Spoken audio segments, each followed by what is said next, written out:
Welcome to the Refrigerant Handling License Prep course. This is based on the Federal Clean Air Act, Section 608 to be particular. This is required for air conditioning and refrigeration service and installation technicians.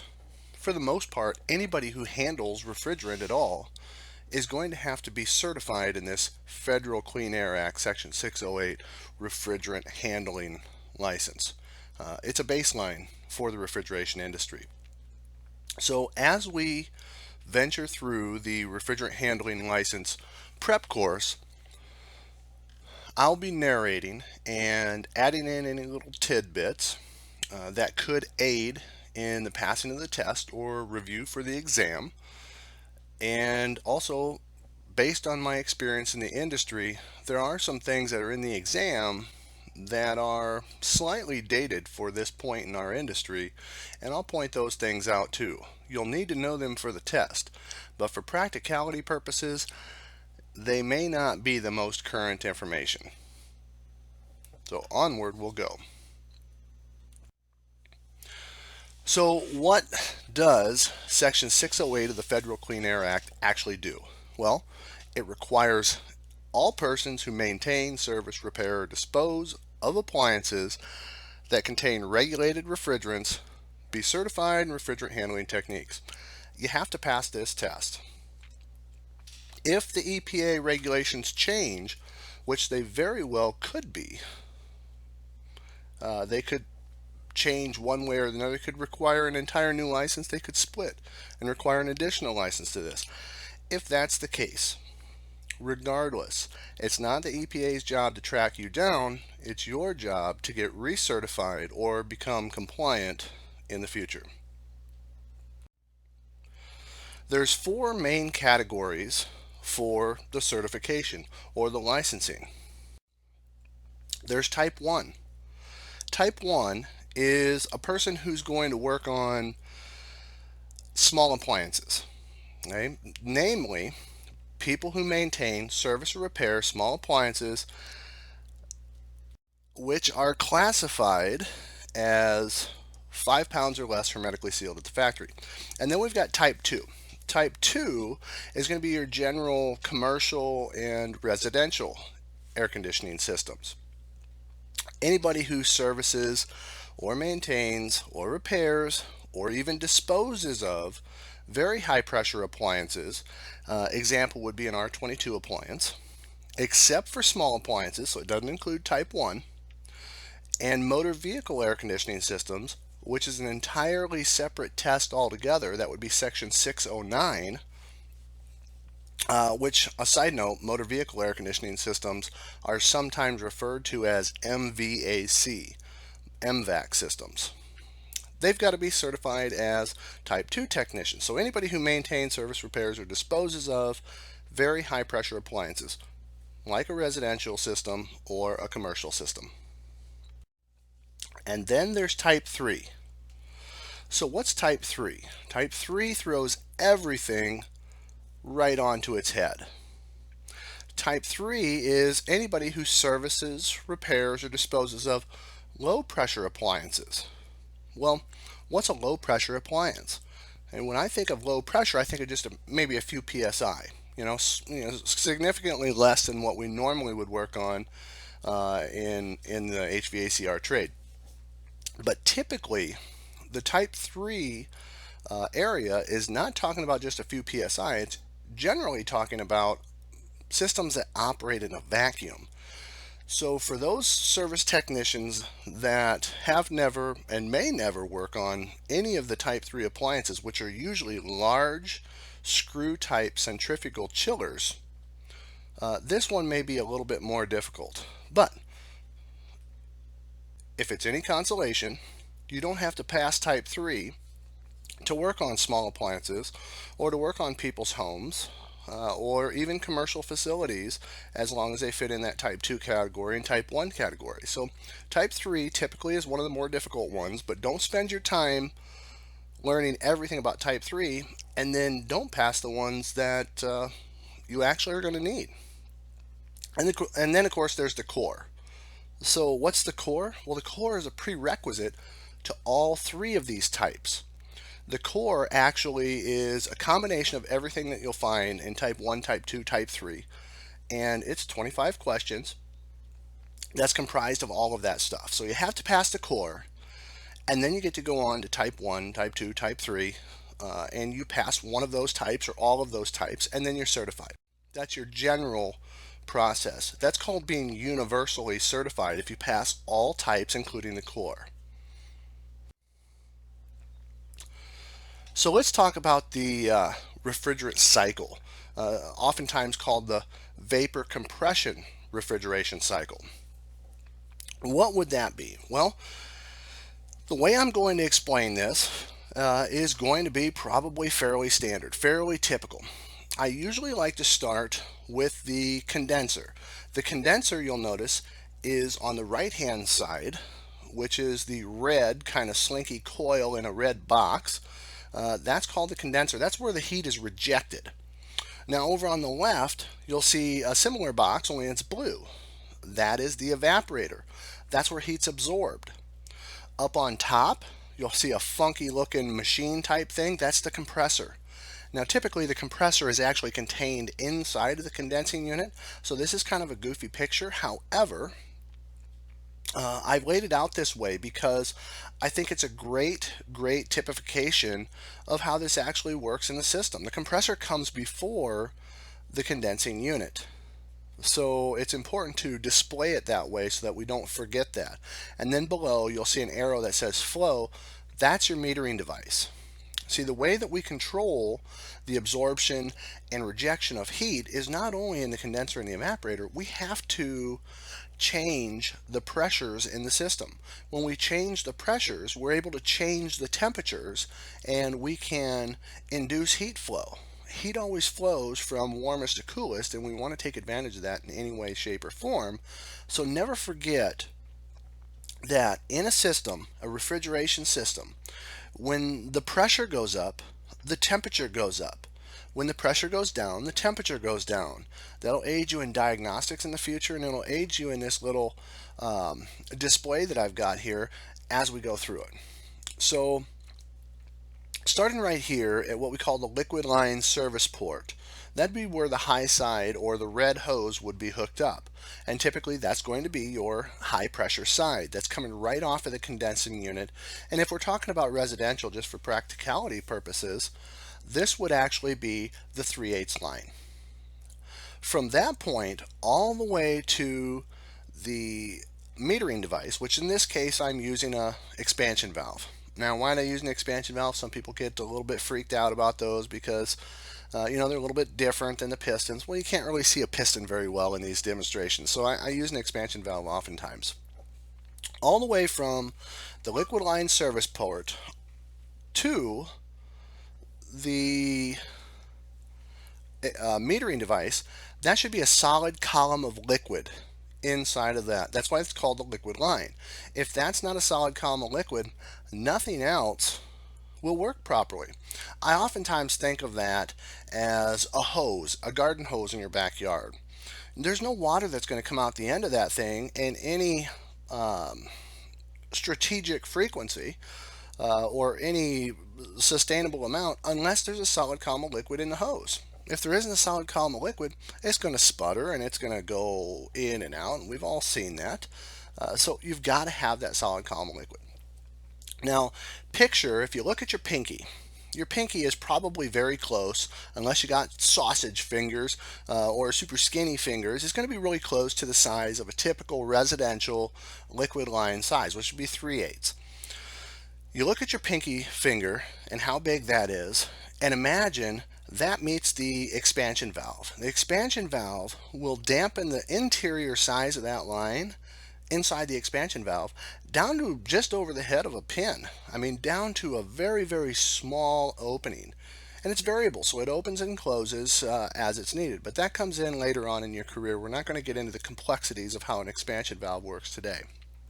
So we've got a liquid line or a copper pipe about the size of your pinky that dampens down to a very small opening, almost the size of the head of a stick pin.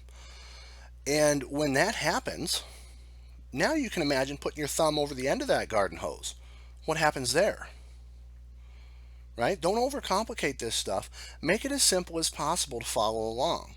So if you put your thumb over the end of the garden hose, well, it builds up more pressure in the hose and it sprays the water out the little opening around the end of the garden hose. Same type of thing is what we're trying to achieve here. When we dampen that way down to a very small opening, it increases the pressure in the liquid line, which is why oftentimes you put your hand on the liquid line, you have your thermometer on the liquid line. It's going to be significantly warmer than the suction line because it's higher pressure. As it sprays through the expansion valve, it goes from a very high pressure side, which is on the liquid line, to the other side, which is typically going to be the header pipe in your evaporator, which is a little bit bigger pipe. Maybe it's 7/8, possibly 3/4, maybe 1/2 inch. It really depends on what type of evaporator we're talking about here, but it's significantly bigger than the 3/8 pipe, so we'll just leave it at that. So we're going from a smaller pipe, which is higher pressure, to a larger pipe, which is significantly less pressure. And the natural science of that says the same thing's going to happen inside of that larger, less pressure area as happens in the backyard. When you put your thumb over the end of that garden hose, what happens? The water molecules want to spread out and try to fill that void, right? So it sprays. That's what we're trying to achieve here for the purpose of adding simplicity to it. Obviously, there's more science behind it than that, and you'll learn that later on, but for simplicity purposes, that's what we're trying to achieve. Now, why does that even matter? Well, it doesn't matter quite at this point yet, but when we get over here in the evaporator, it makes a world of difference. You see, if we have a big pool of water, and that pool of water needs to absorb heat, let's say that we're going to put out a fire. If we're going to put out a fire, how would we do that? We'd probably just dump a bucket on it, or maybe just put the garden hose right on there without spraying it, right? So why does that work? Well, does the water vaporize? No, it doesn't absorb heat quick enough. It smothers those flames before anything happens. So we don't want to slow down the heat transfer, which if we left it in all liquid form and just let that 3/8 copper pipe go right into that evaporator and let the cold air from or the warm air from your house blow over that coil, the only refrigerant that's actually going to touch that air that's blowing over the coil is a refrigerant on the outside of the pipe. And so that would be a very inefficient way to absorb that heat. So what we're trying to do here is we're spreading those molecules out in an attempt to let those individual refrigerant molecules absorb the heat on all sides. Now picture that fire again. If you dip your fingers in water and you flick it on the fire, it certainly doesn't put the fire out, right? There's no smothering going on or cooling effect or anything like that. In fact, because you're flicking it, the molecules are spread out. They can absorb heat very quickly on all sides of the water molecules, and instead of the water putting out the fire heat is absorbed into the water so quickly it vaporizes, oftentimes before it even gets to the flames. That's an extremely efficient way to absorb that heat, and that's what we want to do. So as we put that refrigerant into the evaporator coil, we're trying to do as efficient a job as possible going through the metering device, which is going to be sized off of the condensing unit so that it can fill the coil properly with initially anyway, we're going to have partial liquid, partial vapor, and then eventually, by the time we get to that last pass of the evaporator, we'll have absorbed so much heat going over that coil from inside of the house that it'll evaporate, right? It'll boil just like the water did when you flicked it on with your fingers on that fire. It evaporated, okay, or boiled. Now in this particular scenario, we're all contained inside of the system. So it's obviously not going to boil and go anywhere. It's boiling inside of the system. So this is one of those kind of learning points, and I want to take a little sidebar here just so you kind of understand the scenario.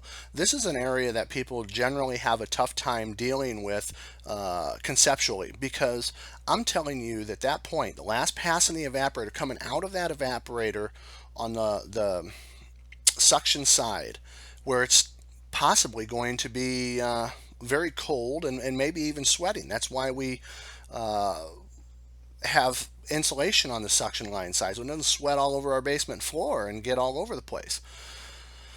So it's sweating and it's cold, but I'm telling you it's boiling. That doesn't make sense unless you remember that when you lower the pressure, you lower the temperature. So even though it's boiled off, we've changed the environment that's inside of that system, and it's boiled at a much lower point, and it still is cool to the touch, because refrigerant properties are different than water properties. I use the water and the garden hose and the fire and everything as an example, but realize there's more complexities to the science behind all that stuff. I wanted to point out an example. So typically the last pass of the evaporator should be the point at which we begin to have everything in that suction line side boiled off in vapor form. That does two things. For one, it allows us to use as much of that coil as possible for the cooling process, while ensuring the second thing, which is that no liquid actually gets to the compressor, because liquid doesn't compress. So we need to make sure that anything that's going into the compressor is vapor, and making sure that the last pass of the evaporator is where superheat starts, or where all the vapor in the system is present. Then we've achieved both of those things. So the last thing is the compressor, right? Or the next thing is the compressor, I should say. Once we get to the compressor, we have gone from the liquid line through the metering device. We have spread the molecules out so we can absorb the heat efficiently on all sides. We've absorbed as much heat as we can, and it has actually boiled off the refrigerant, and now the refrigerant's in vapor form, and it's a cool line set, and that vapor is now going into the compressor. And if you could imagine, the compressor compresses, right? I always think of, and this may be a simple-minded mentality, but I think it works for me, and I think it'll work for you too. I always think of a piston in a car engine, and as that piston rises up, we are dumping and realize that this is not practical in the modern world of refrigeration. This is conceptual only so that you understand the process. As that piston rises, this refrigerant vapor would dump into that cylinder where the piston was, and then the piston pops right down on top of it, and it compresses that refrigerant. So what happens when that refrigerant gets compressed? What do we talk about? Pressure goes up, temperature goes up. That is very important because we just absorbed a bunch of heat from inside of the house. And the whole purpose of the refrigeration cycle is to remove heat from one place and put it someplace else where it's objectionable or not really going to matter or hurt anything. So we've taken it from inside.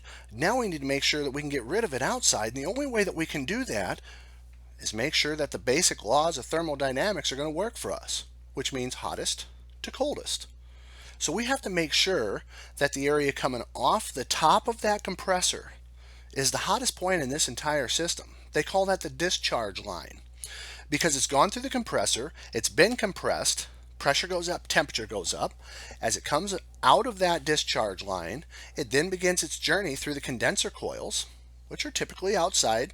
If it's on a commercial establishment, it's going to be on a rooftop. If that's your house, it's going to be, on the side of the house someplace. We've got a fan on the top of that condenser that draws air through the condenser coils. As it draws air through those condenser coils, well, we're starting to cool that refrigerant, right? We're getting rid of the heat because the condenser coils are always going to be hotter than it is outside if the system's properly charged. So if it's hotter in the coils than it is outside, heat moves from hottest to coldest, so we're going to get rid of that heat to the outside. As we get rid of the heat, then it goes from being boiled, like we had at the end of the evaporator and up to this point, to now condensing back to a liquid. What happens when steam cools down? Well, steam condenses back to a liquid. Refrigerant does the same thing. That's why they call the outside unit the condensing unit, because its purpose is to get rid of as much heat as possible, as efficiently as possible, and turn the refrigerant back into that liquid. So at that point, we can start the process all over again in the liquid line.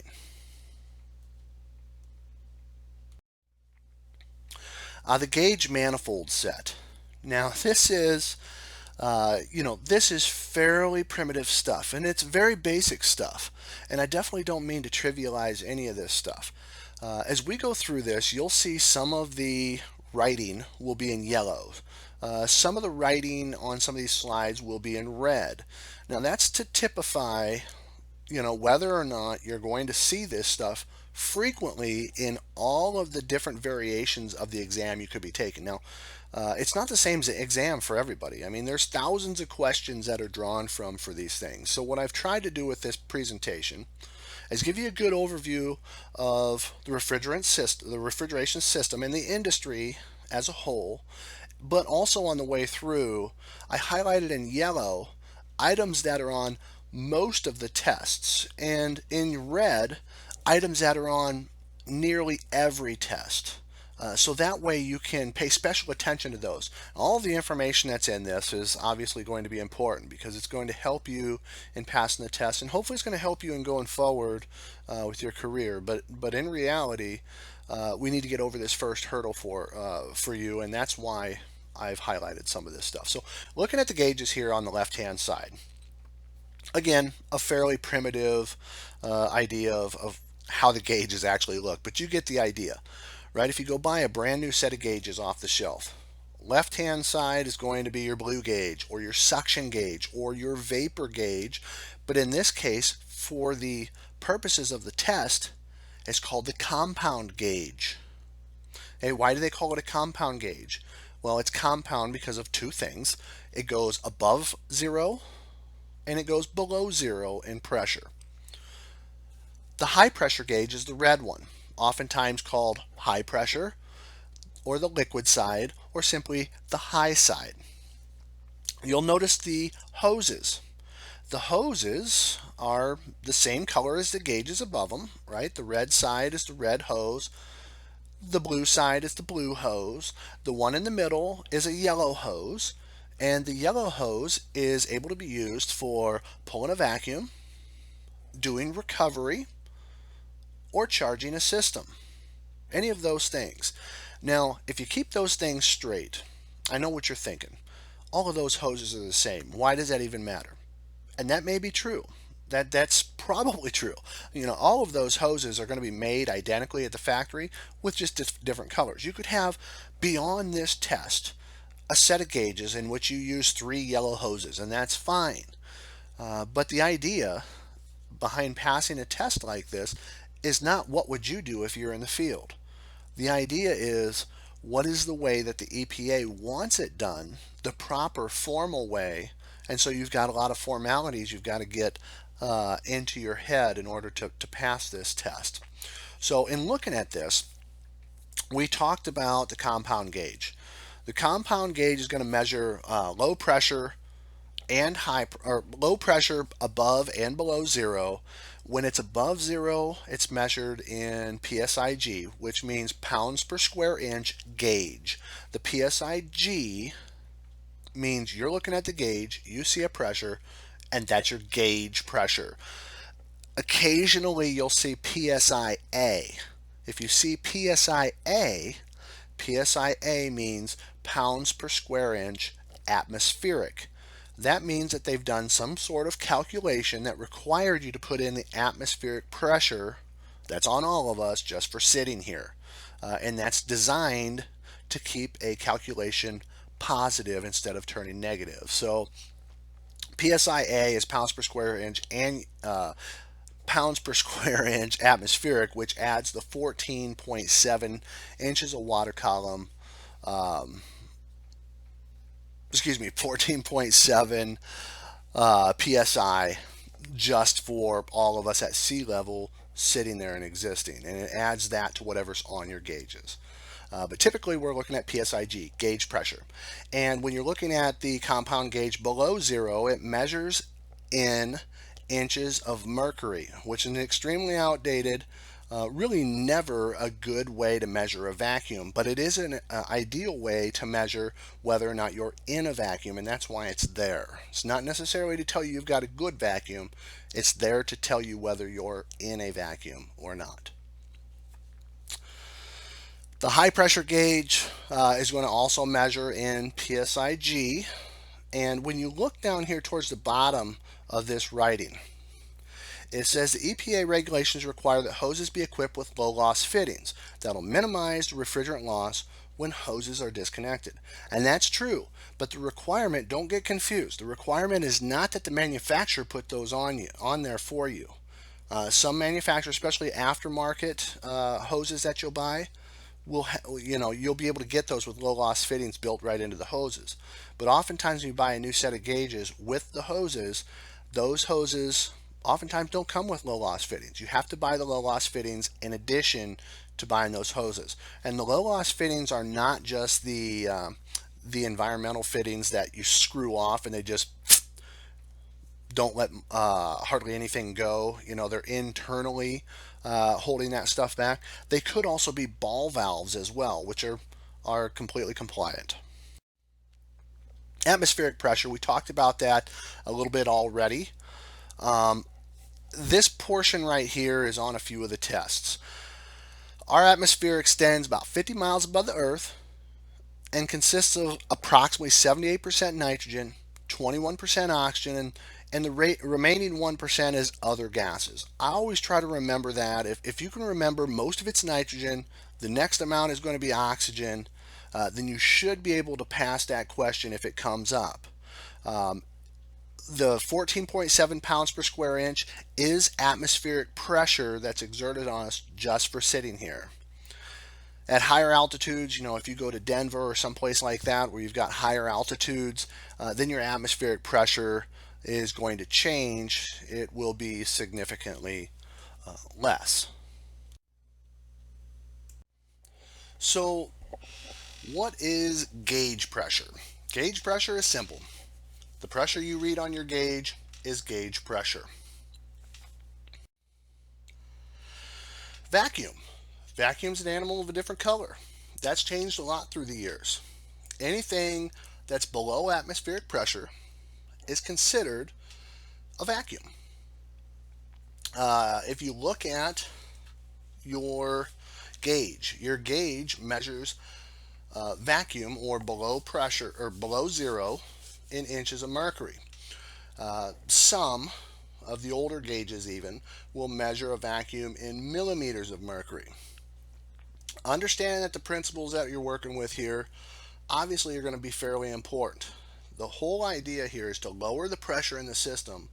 If you lower the pressure in the system, then you lower the boiling point of any free vapor that's in the system.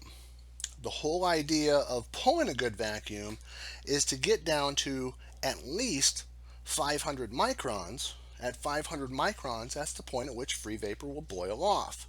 Some manufacturers want you to go beyond that, but the science tells us that free vapor, not vapor contained in the oil or anything like that, will boil at about 500 microns. So, any pressure below atmospheric is considered at least a partial vacuum. Perfect vacuum could be the removal of all atmospheric pressure. And if you look at the very last sentence here in yellow, very important. You see this on a lot of the tests. 1 micron, a micron, is 1/1000th of a millimeter of mercury.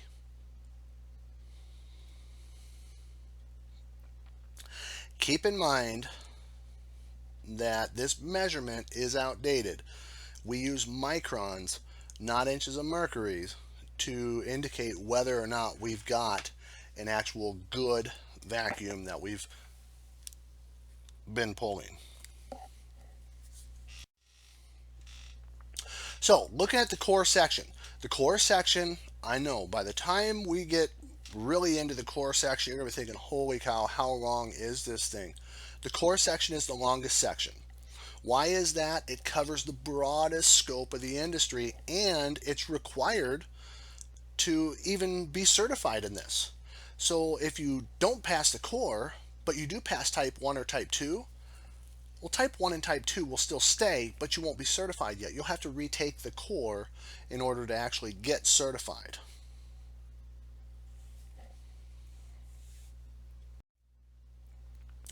Stratospheric ozone depletion. The stratosphere is the Earth's security blanket. It's located between 10 and 30 miles above sea level, and it's comprised of ozone. Ozone molecule consists of 3 oxygen atoms. This is one that a lot of people get mixed up on as well.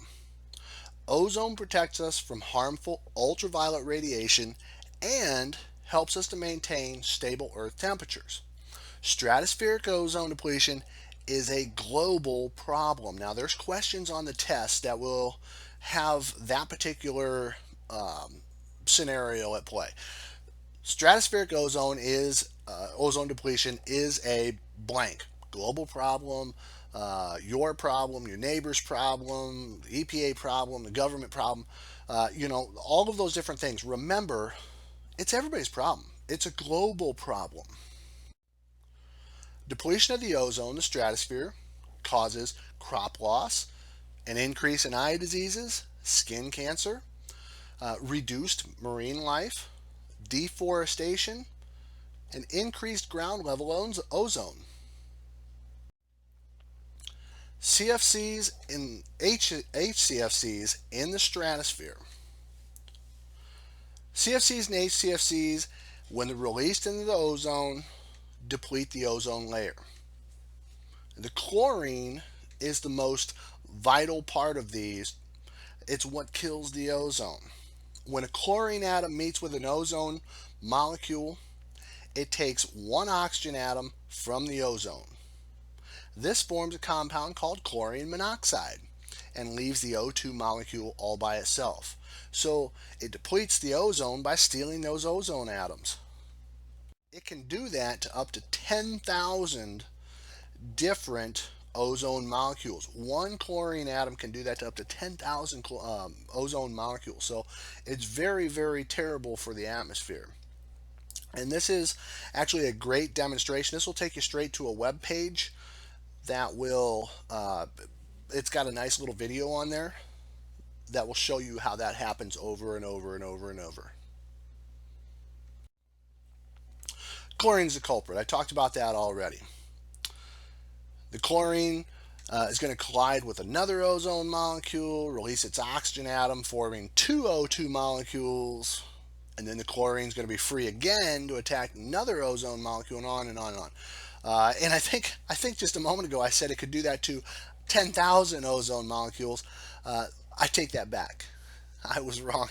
I don't know what I was thinking. A single chlorine atom can destroy 100,000 ozone molecules. And you know what? I'm going to go ahead and leave that in this presentation because I am definitely not infallible. But I caught my mistake, and you probably did too. So let's have a chuckle and remember the correct answer is a single chlorine atom can destroy 100,000 ozone molecules. So sources of chlorine that are in the stratosphere. So what do we got going on here? Now, some people will say that, well, there's chlorine in the stratosphere because of all kinds of different things. There's chlorine there that comes from natural sources like volcanoes and things like that. But what they found is any chlorine that's got into the stratosphere by natural causes is going to rain down eventually and break down and get out of the atmosphere fairly quickly. However, naturally occurring chlorine does not do the same thing as man-made chlorine. When we make the chlorine, what's going to happen is it's going to have a much better bond. So man-made chlorine will not rain down out of the atmosphere or break down for a significant amount of time. So the chlorine atoms that are in CFCs and in other chemicals as well, but not to the degree of CFCs, won't dissolve in water or break down into compounds that dissolve in water, so they don't rain down out of the atmosphere. So they're much more damaging than natural occurring chlorine. That's why the CFCs were phased out first. Ozone depletion potential. That's how we measure how bad some of these chemicals are. Ozone depletion potential is a measurement of CFCs and HCFCs. And if you're trying to figure out what the heck I'm talking about here, CFCs, chlorofluorocarbons, one that comes to mind that's probably the most infamous through the years is R12, and HCFCs, hydrochlorofluorocarbons, the most infamous is probably R22, like you use in the side of the house. Their ability to destroy the ozone is what we're measuring here. CFCs have the highest ozone depletion potential. HFCs, which we're currently using right now to replace HCFCs and CFCs, so you'd be looking at 134A and R410A, both of those are HFCs, do not contain chlorine at all, so they don't have any ozone depletion potential. But they do add to global warming, so it's important to keep that in mind going forward in your career, because there could be changes in legislation that could be done to counteract our use of HFCs going forward. The three primary types of refrigerants are CFCs, HCFCs, and HFCs. Now, I realize I've got a mark through on these. It's not because they're not important. It's because those ones, CFCs, have actually been phased out already. We'll talk about that here in just a little bit.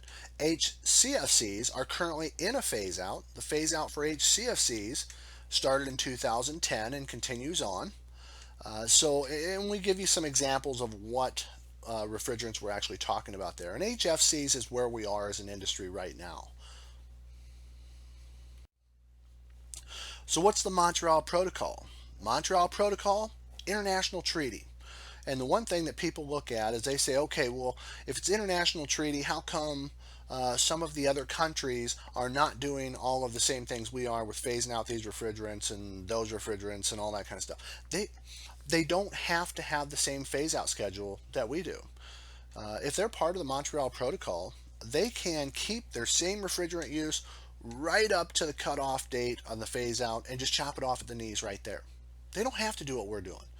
The idea behind our phase outs is to make it an easier transition over a longer period of time, so that we still have refrigerant to work with, but it gradually starts to go away as something else comes in to replace it.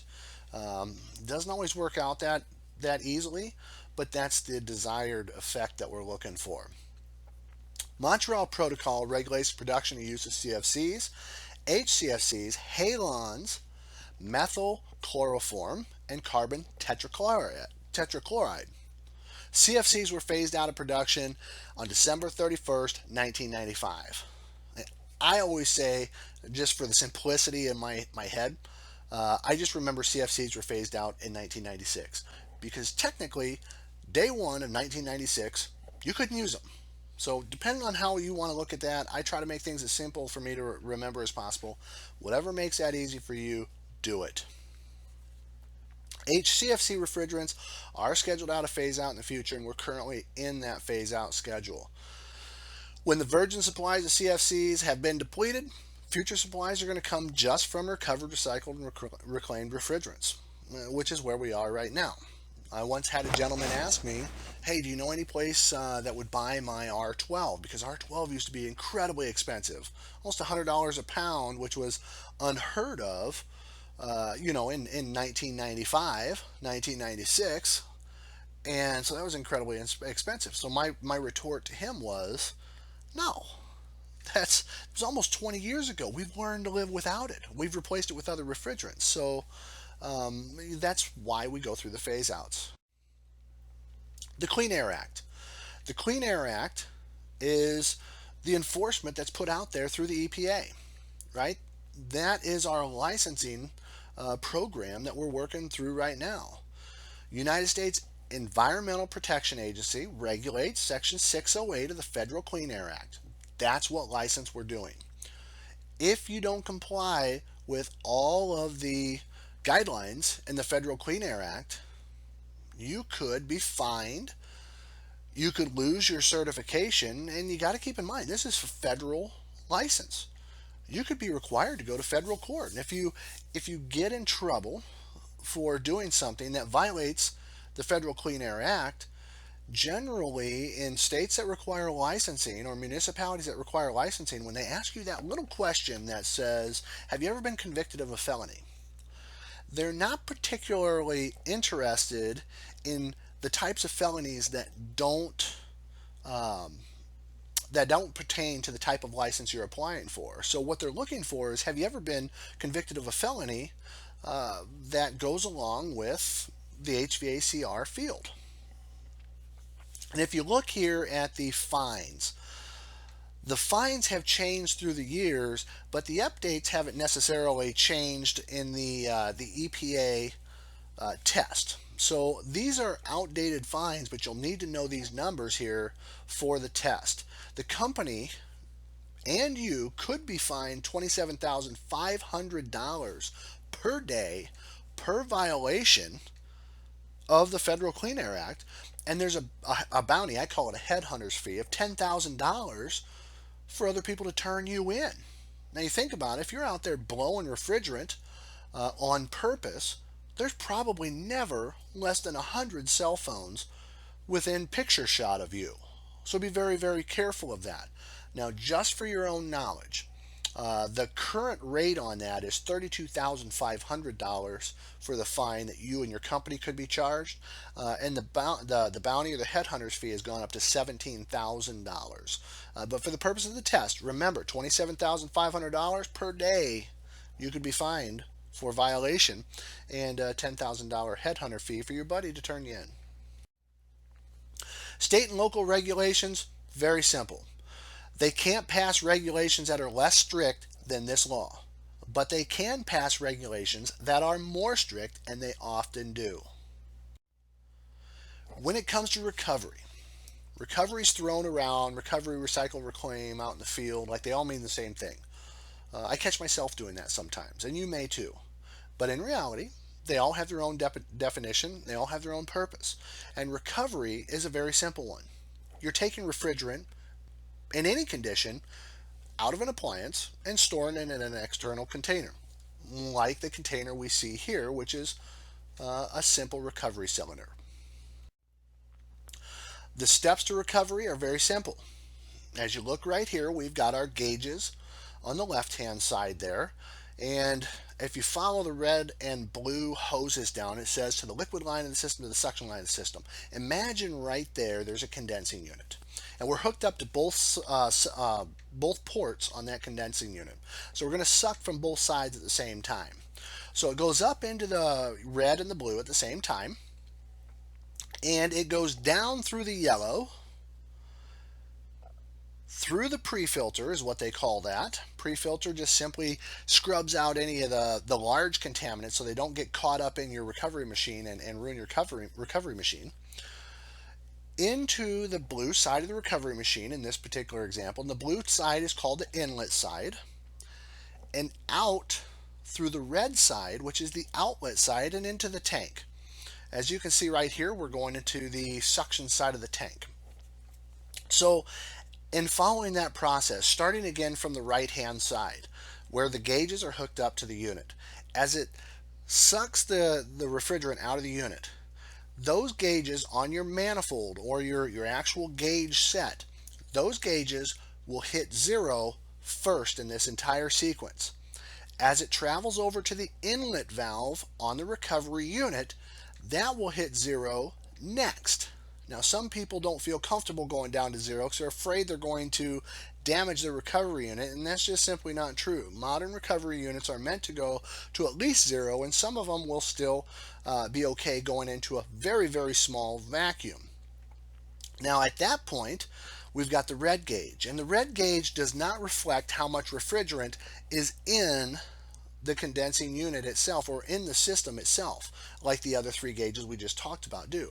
The red gauge reflects what pressure is on your recovery tank, and that's important. Once that pressure gets up very high, the recovery cylinder will not accept much more refrigerant. It just gets to be too much pressure inside of there. So oftentimes, folks will try to cool that recovery cylinder with ice, or maybe run a garden hose over it to keep it cooler so that we can get more refrigerant in there. And those things are important. Now, the area that's of utmost importance in this entire sequence is that hose between the recovery cylinder and the recovery unit.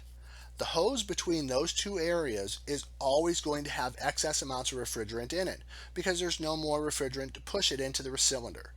So my recommendation, not part of the test, just a piece of advice, I would recommend having a ball valve on each side of that particular hose and having that hose as short as you can make it. So that way, when you unhook your recovery unit, you can then unhook that hose without losing the refrigerant that's in it and spraying it all over the place. That serves two purposes. For one, there's nothing you can do about the loss of that refrigerant in any other way. So you're preserving the environment, you're preserving a little bit of refrigerant there.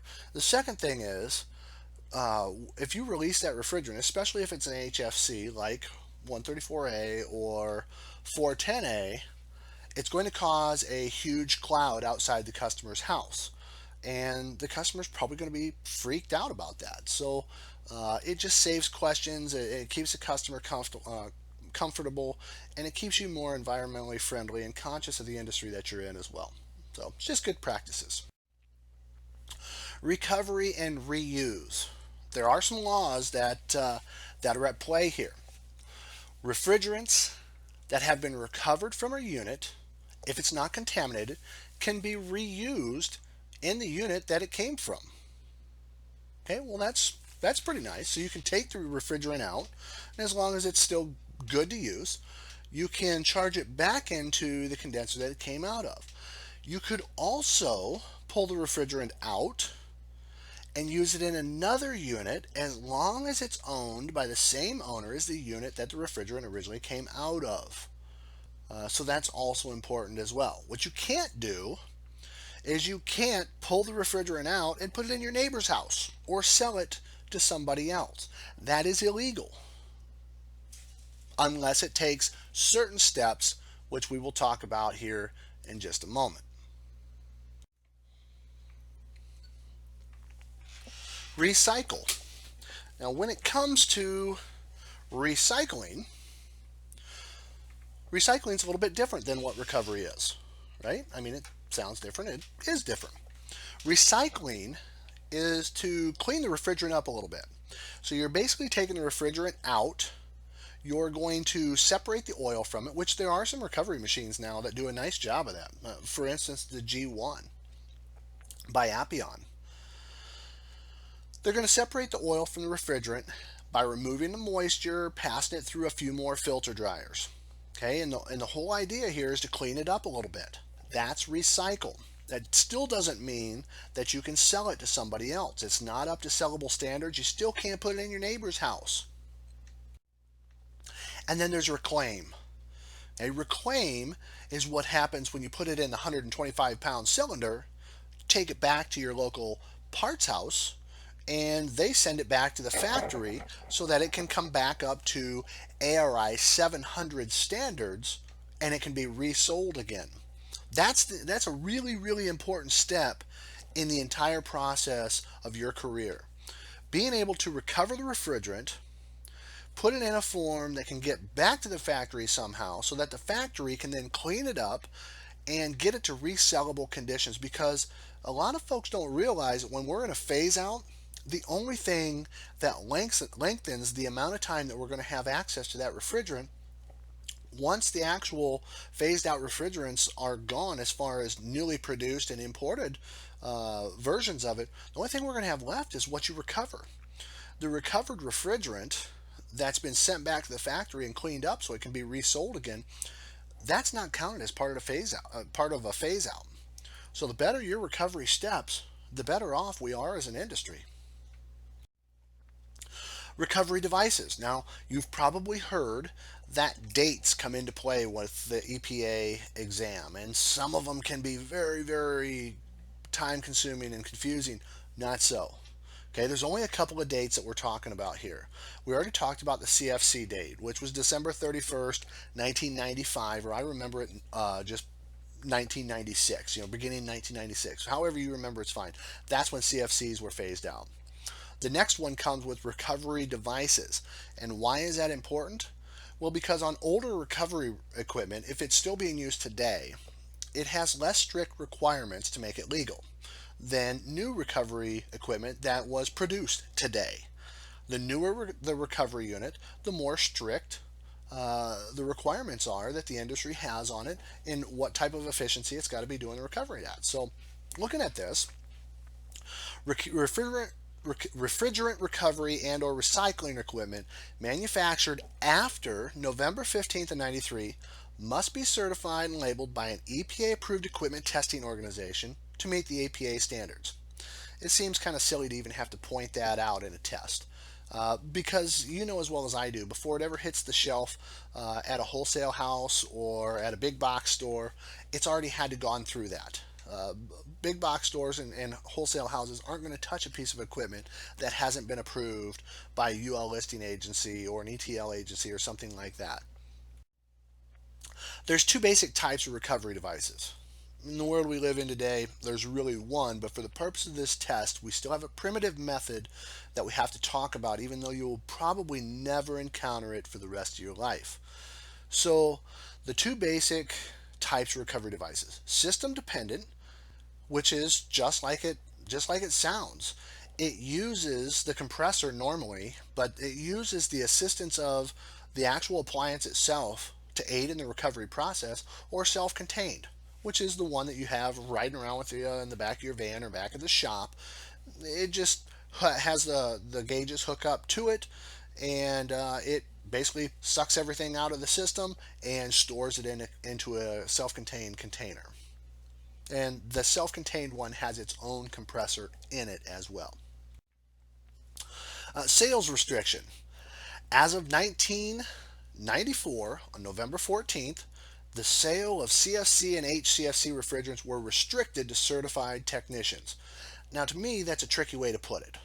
Right? There's got to be some tricky language in here, right? It is an exam that's being done for a federal, for federal licensing. So it's got to be a little bit tricky, but most of the questions are straightforward. This one right here sounds like they're telling you that it was restricted to the people that are certified. So the people that were certified couldn't buy it as much.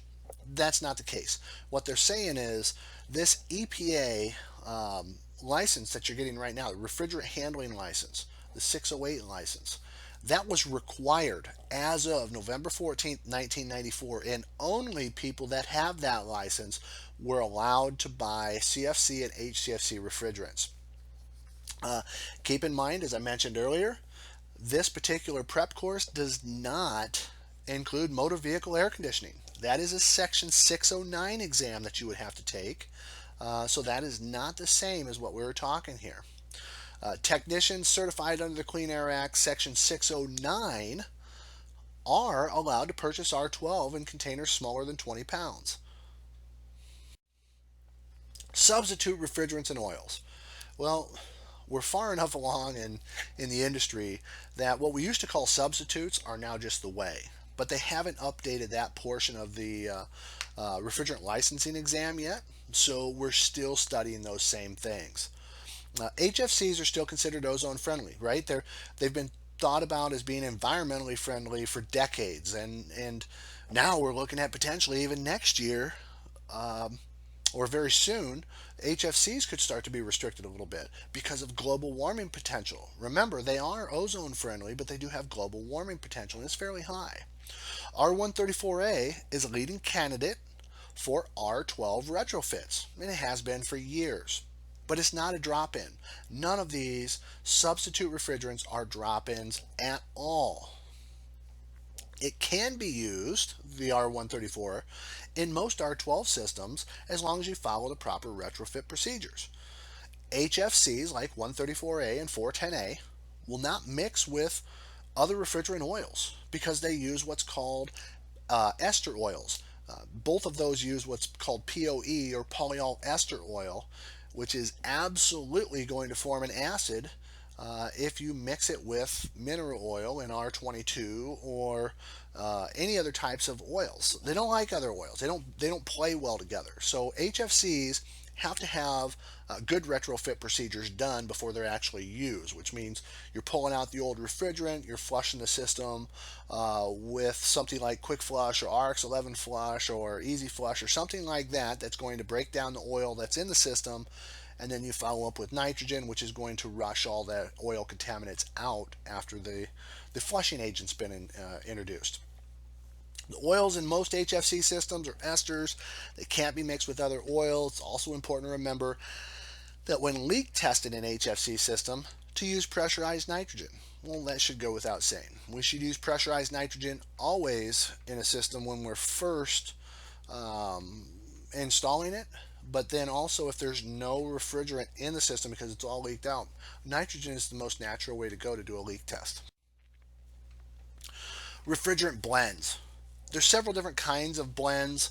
There are zeotropic, which basically mean you've taken multiple refrigerants and in a factory, not out in the field. You're not doing this at somebody's house or something.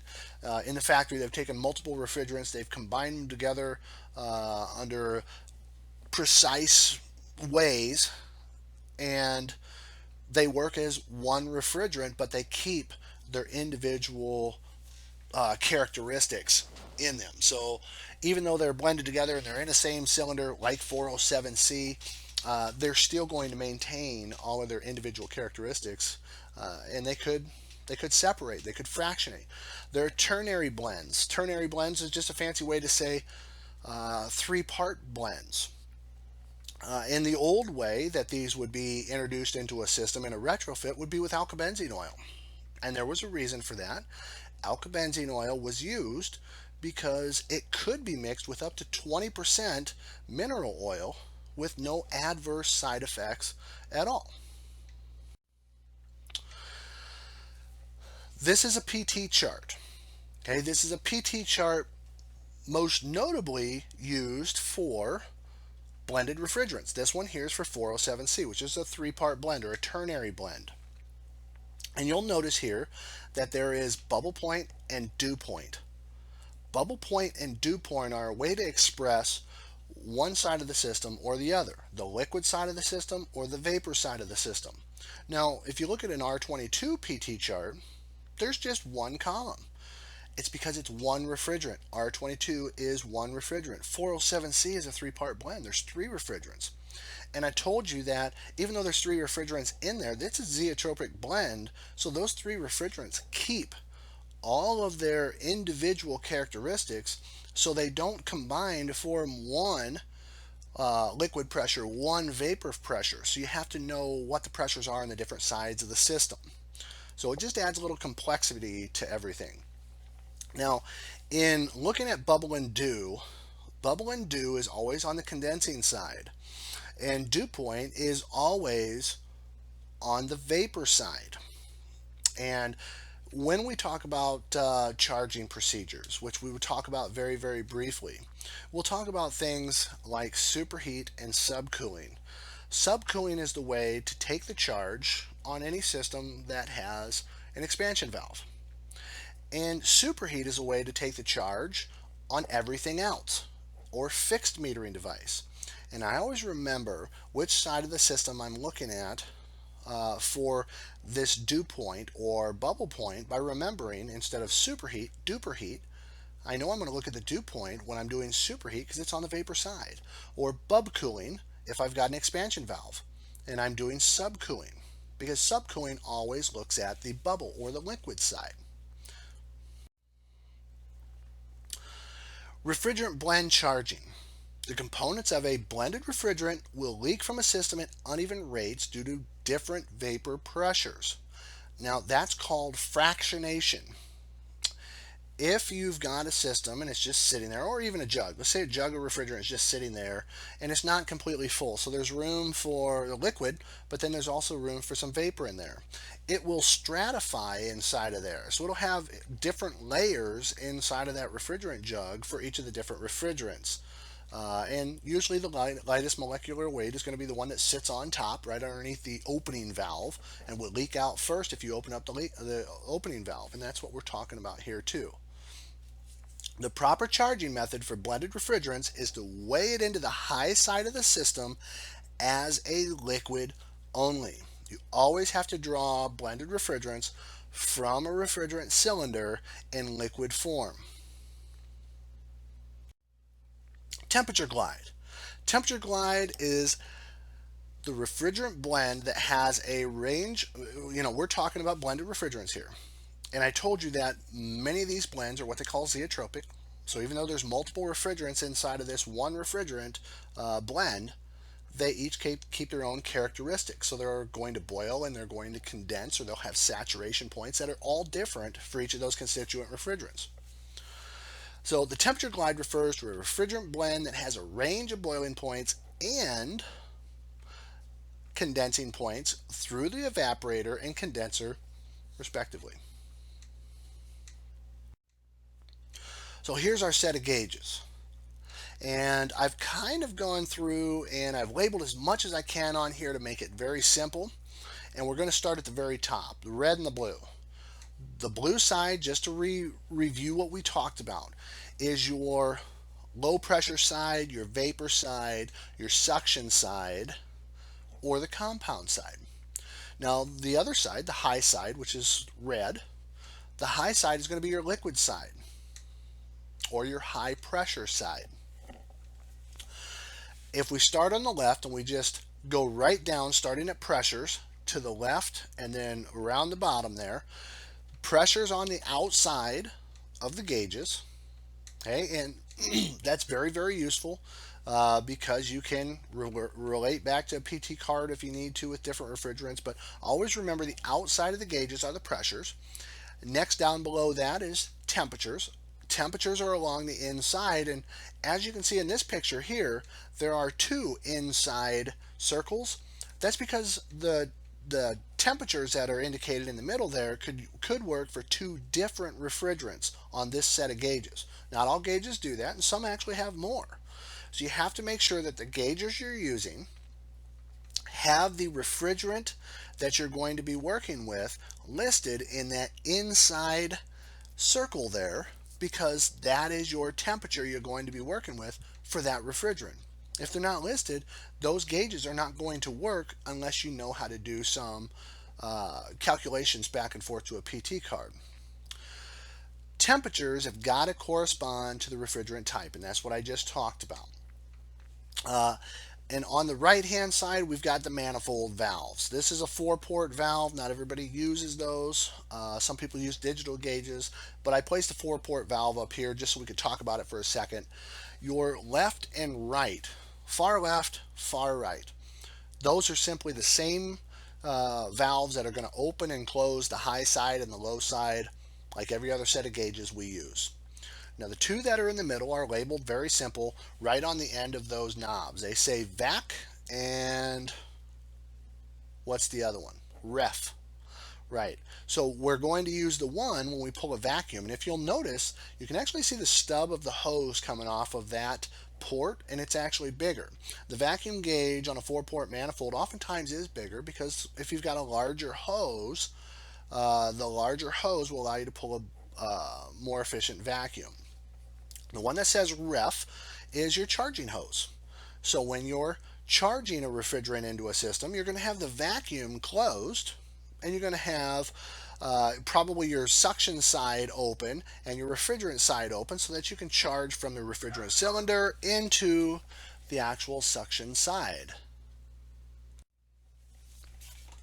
Now, a second look at this changes the dynamic just a little bit. And the dynamic basically is meant to look at it from a blended refrigerant standpoint. All right, we still have our liquid or our low side, vapor side, suction side on the left. We still have our high side or our liquid side on the right. However, we're also taking into consideration that instead of superheat being done on the left-hand side, we are doing the dew point or the duper heat, which is going to take place only with blended refrigerants. So if we were looking at a column in a PT chart on a non-blended refrigerant, instead of seeing dew point, we would see vapor. If we were looking at, going over to the right-hand side, if we were looking at the liquid side of the system, and we were reverting back to a pressure temperature card, instead of seeing bubble point on a normal refrigerant, we would simply see liquid. But because we're talking about a blended refrigerant here, the subcooling portion of the system, or the liquid side of the system, is always going to be referring to the bubble point portion of the pressure temperature card. If you'll look here on the lower left and the lower right, we're talking about subcooling and superheat. And I want to address that really quickly before we move on. Even though there's not a lot on the EPA exam that deals with that, it's important to know going forward. The difference between superheat and subcooling is vast. It's the way to check the charge in the system. And it's very simple to understand, so don't overcomplicate it. I like to make things as simple as possible because you're probably like me. If I make it too complicated and I got to go off note cards and refer back to books and Google it and everything all the time, then I probably am not going to do it on as regular a basis as I should. So I make this as simple as possible. Superheat is always going to be used a fixed metering device. Okay, so it could be a piston, an actuator, cap tubes, a 50-foot metering loop. And subcooling is always going to be on an expansion valve. Subcooling is only done with an expansion valve. It's a way to check the charge with an expansion valve. Why don't we check the charge on an expansion valve with superheat? That's a very good question with a very simple answer. I like those kinds of questions. The idea behind an expansion valve is to always get the same amount of superheat in the evaporator regardless of what else happens in the system. So when we were talking about the refrigeration system earlier, and I showed you that evaporator, and I said the last pass of the evaporator is the point at which we should have 100% vapor in the system, and it should be the point at which superheat starts. With an expansion valve, that's the target. Regardless of how hot the house is or how hot it is outside, it's always trying to start superheat at exactly the same position. So when it comes to a piston or an actuator or a bullet, why do we check superheat on that? Well, because it's just a hole in the system. It's the same size hole all the time, and so the superheat will constantly change, and checking subcooling on that is not valid at all. Checking the superheat and where it begins and ends in the coil is the only valid way to check the charge on a system with a fixed metering device, because we're going to tell it, okay, it's 85 degrees outside, it's 68 degrees wet bulb in my house. What superheat should I have? Meaning I'm actually going to put in some parameters based on the conditions that are at my house, and it's going to spit out to me, okay, I need to have 19 degrees of superheat based on those conditions. I don't do that with subcooling on an expansion valve side because it doesn't matter. It doesn't matter what temperature the house is or outside, it's always designed to get the same superheat regardless. So it's ineffective to check superheat for the purpose of charge.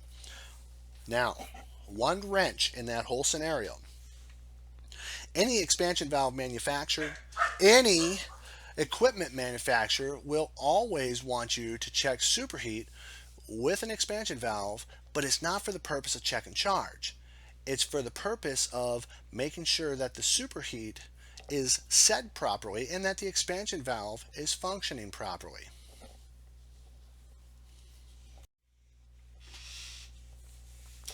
Azeotropic refrigerants. Azeotropic refrigerants mean you're taking refrigerant A, refrigerant B, they're being binded together at the factory, and they really have no characteristics of their former self. They become one true new refrigerant. Has no temperature glide. Most refrigerant oils are hygroscopic. Hygroscopic is a fancy way to say that it really likes moisture. It has a high affinity to absorb moisture. Recovery and customer relations. Recovery and customer relations is not a real big deal anymore. We've had to recover now for over 20 years. So in doing so, customers have come to expect and really kind of enjoy that we're doing the recovery. Now they might not enjoy the extra time on the job that we're spending, but they do enjoy the fact that we're looking out for the environment and we're using best practices to do so. So in doing your recovery, or even in selling the job before the recovery and replacement of the equipment actually even takes place, kindly remind the customer that there are some laws that are at play here, and you have to follow those laws, and this is one of them. EPA requirement of equipment manufacturers. The EPA regulations require a service aperture or process stub on all appliances that use a Class 1 or Class 2 refrigerant in order to make it easier to recover the refrigerant. You don't have to know anything else about that in order to take this exam, and most likely you won't need to know much more about it to do your job for the rest of your career. Mixed refrigerant recovery. This is a tough one. Don't mix refrigerants in a recovery cylinder. So if you've recovered refrigerant into a cylinder, do not put a different type of refrigerant into the same refrigerant cylinder until what you've already put in there has been taken out and put into most likely a 125-pound cylinder that's going to go back to the wholesale house or someplace to go back to the manufacturer to be reclaimed. A refrigerant mix could be impossible to reclaim, so it could be impossible to get back to normal sellable conditions, so it might have to be destroyed. If you do think that there's two or more refrigerants that have been mixed in a system, you have to recover it into a separate tank, but don't contaminate that tank with anything else. Badly contaminated refrigerants are most likely going to have to be destroyed. Now, you might not lose a whole lot of sleep over that, but I will tell you this. If you're having to destroy refrigerants, not only is it taking it off the shelf for other people to use, including yourself in the future, so prolonging the industry's refrigerants that we have, but it's also going to produce more emissions while that's actually having to be destroyed. Double whammy. Refrigerant recovery with a compressor burnout. If the compressor's burnt out, you could have a strong odor. Strong odor is an excellent indicator of that compressor burnout. If you've ever smelt a burnt electrical winding, like in a transformer or something like that, it doesn't go away, and you'll get that same stink when you hook up your gauges. If you get that little, you'll get that whiff that'll smell like almost like a burnout winding. If you suspect a burnout compressor, make sure you flush the system. Watch for signs of contamination in the oil. If nitrogen's used to flush the debris out of the system, make sure that the nitrogen is all out of the system before you do any repairs or further recovery or anything.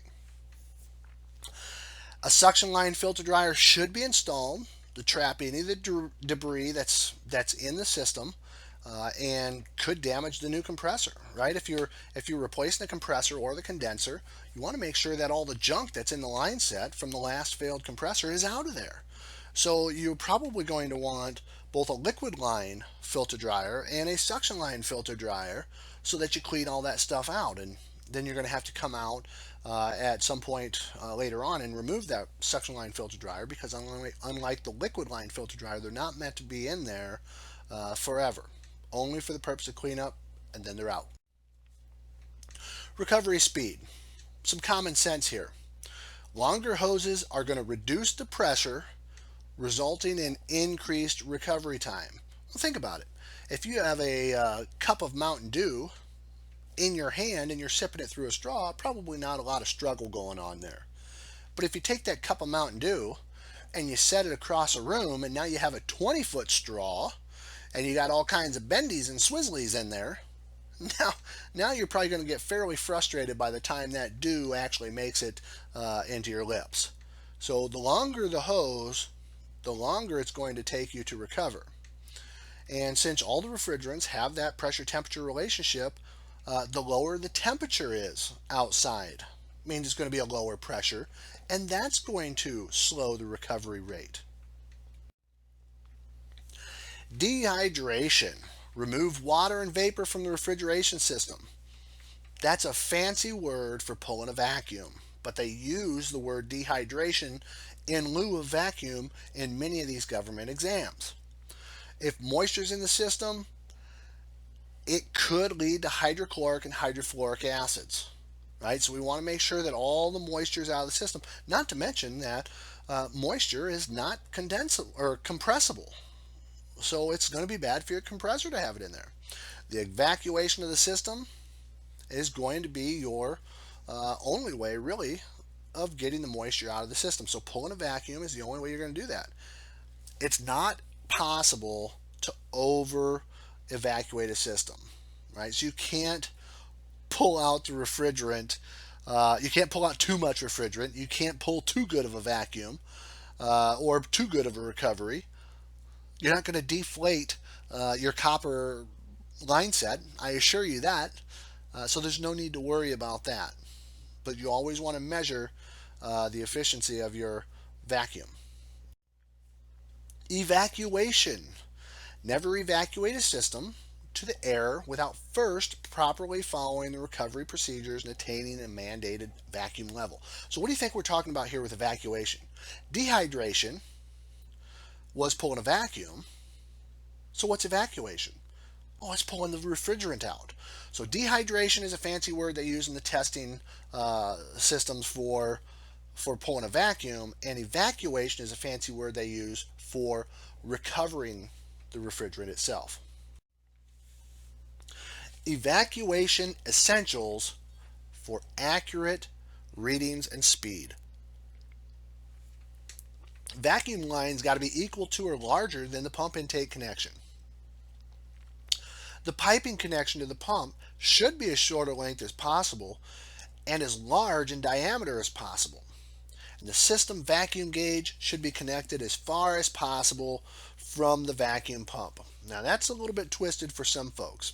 Now we've done this a lot in classes, and people are always puzzled by it, and they don't believe it until they see it.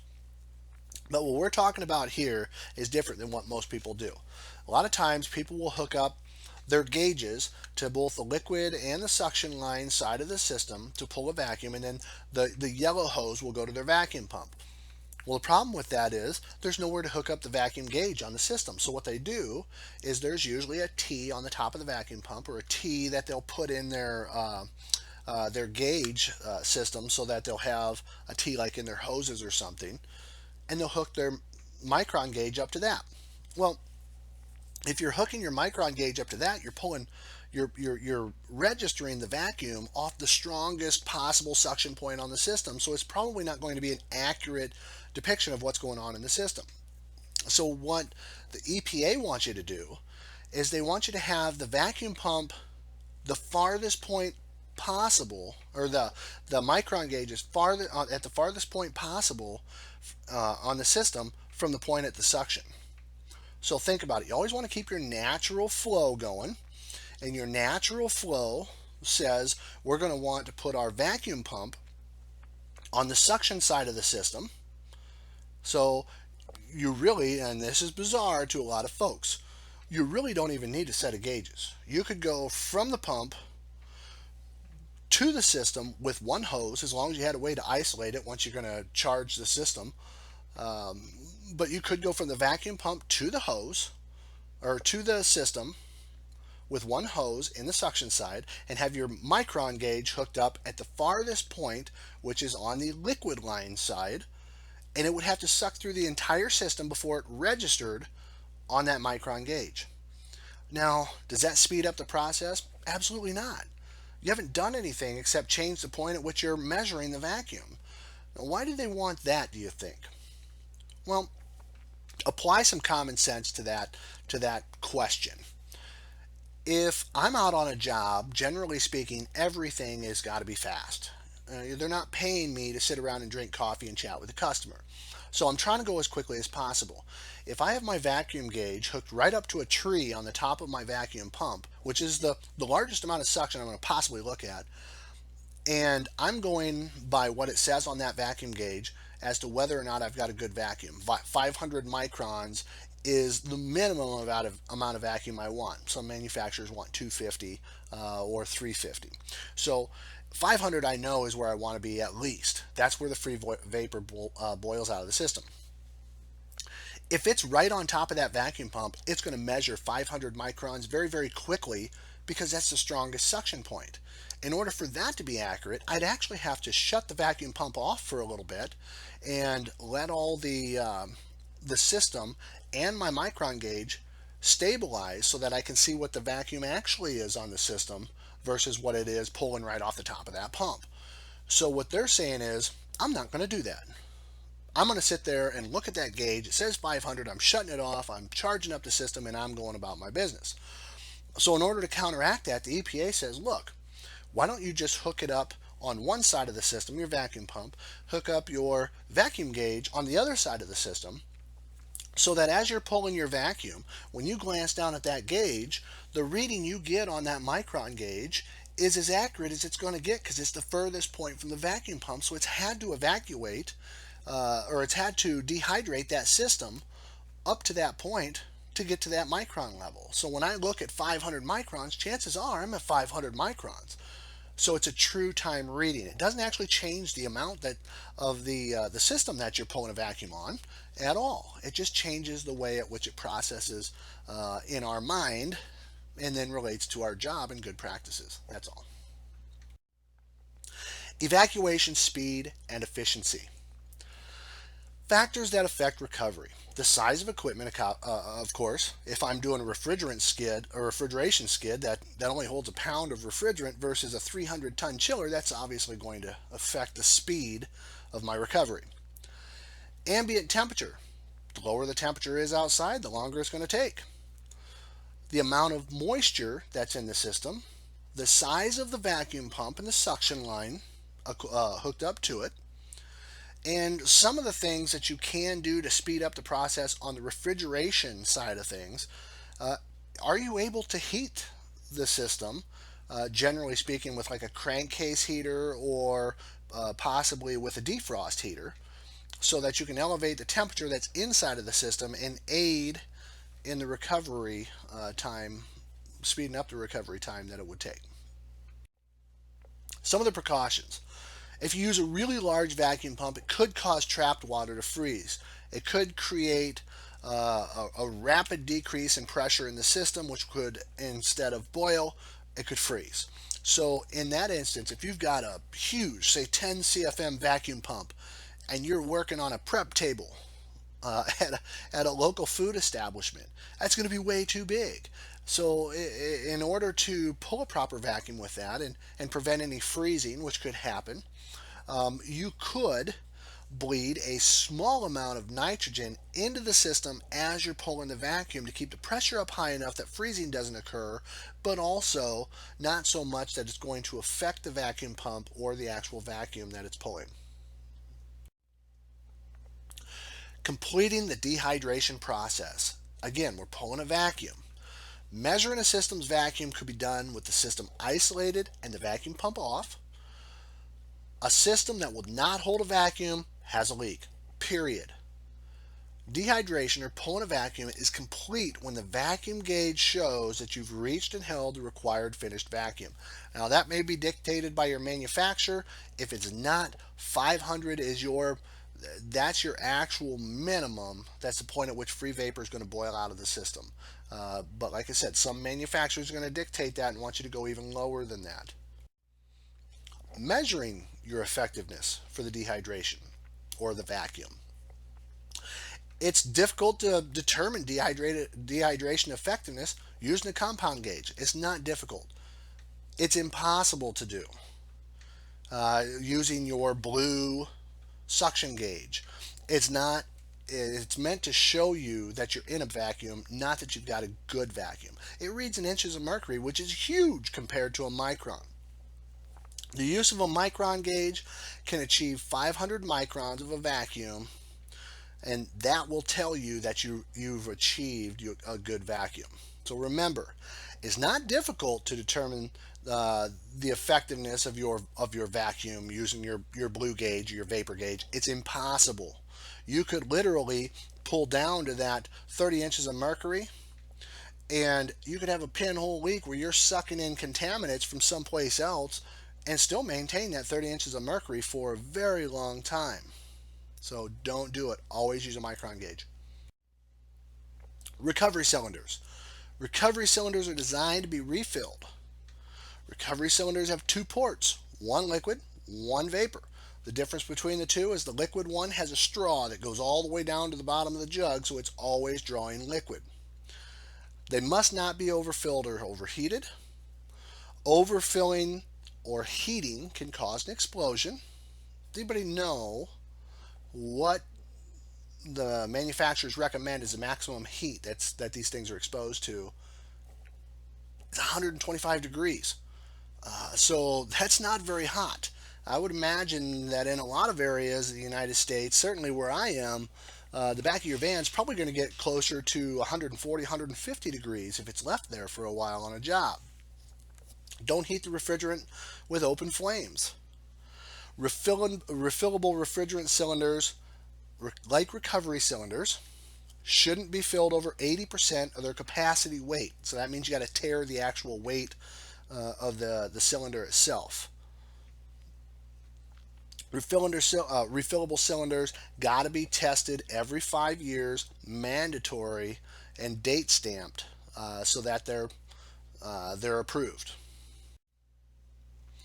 Refillable cylinders used for transporting recovered pressurized refrigerant must be DOT, Department of Transportation, approved. Remember, when you're transporting stuff, you're under the rule of the Department of Transportation.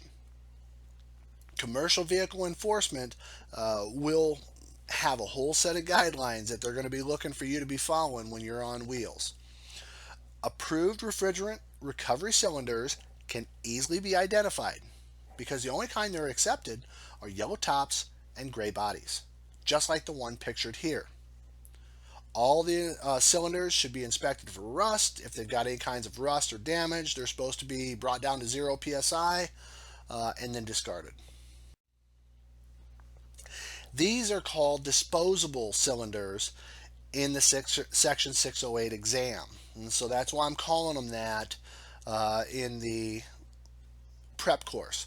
Oftentimes they're referred to as virgin tanks because they're what new refrigerant comes in.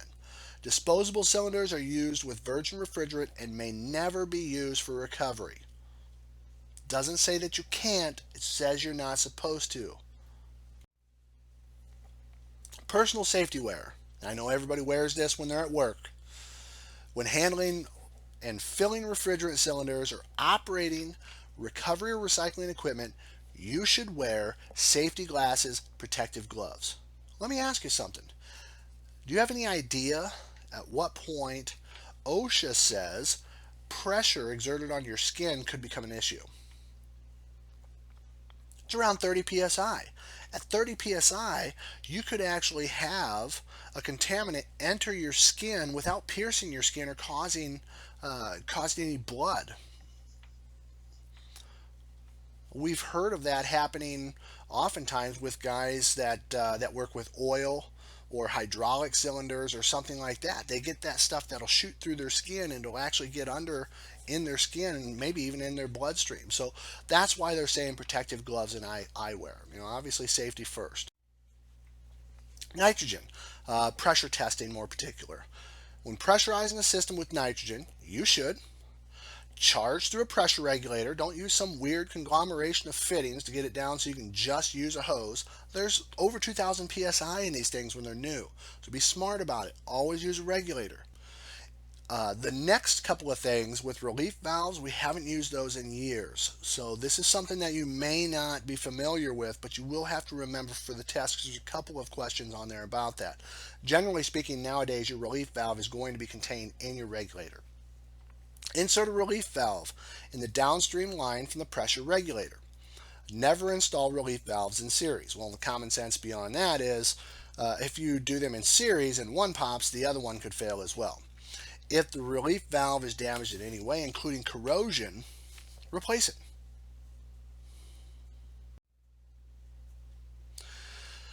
Oxygen and compressed air.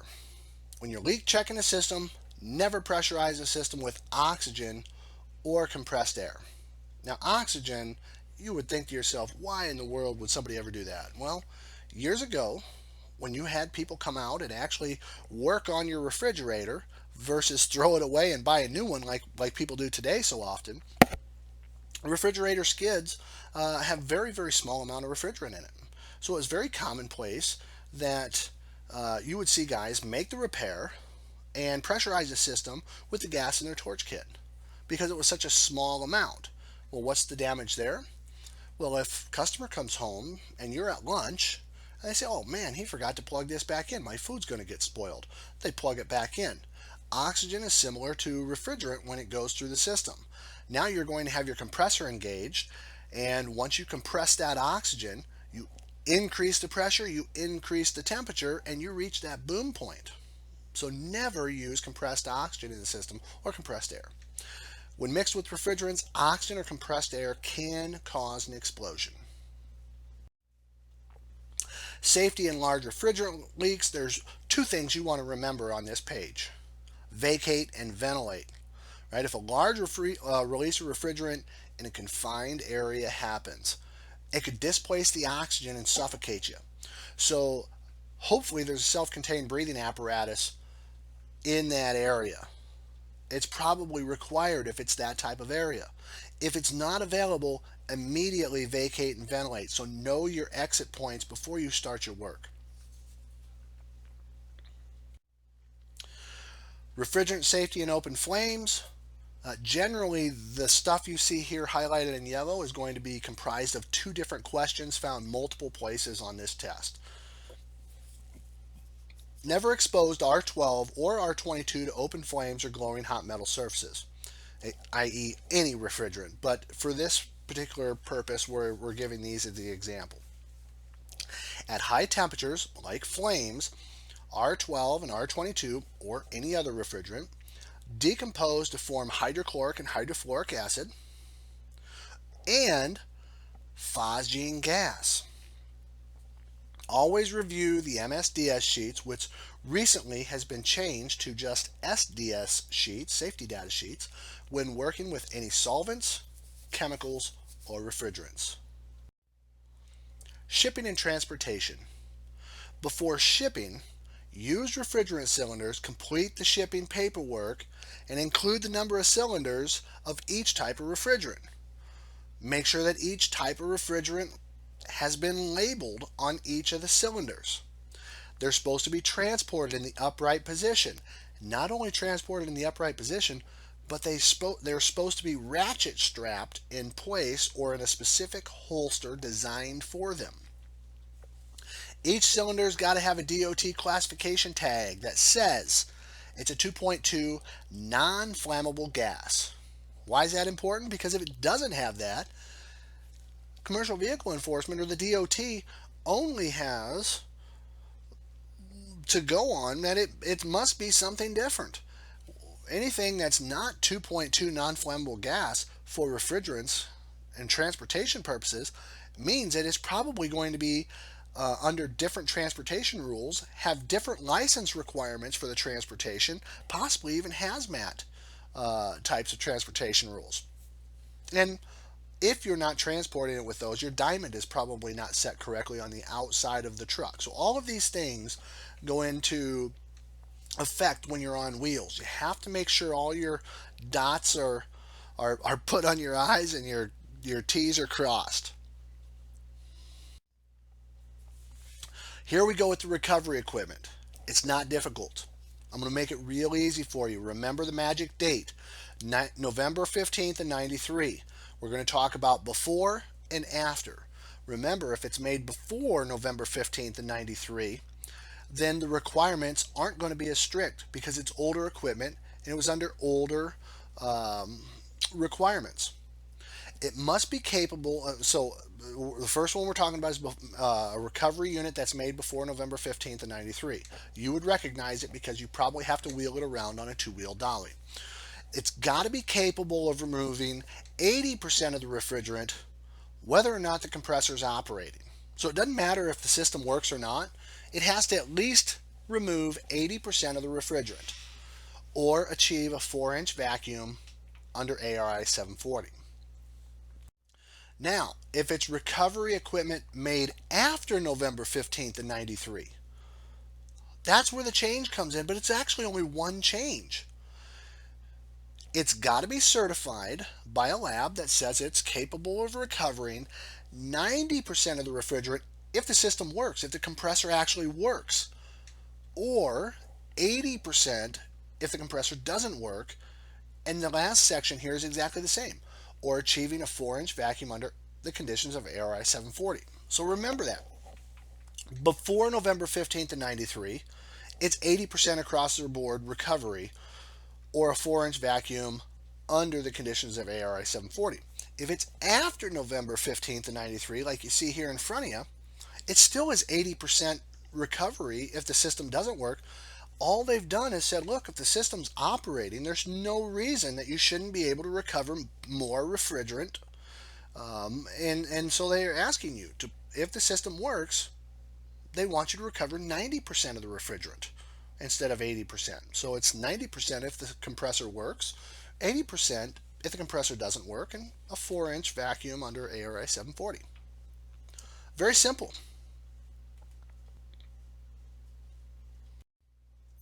Recovery equipment.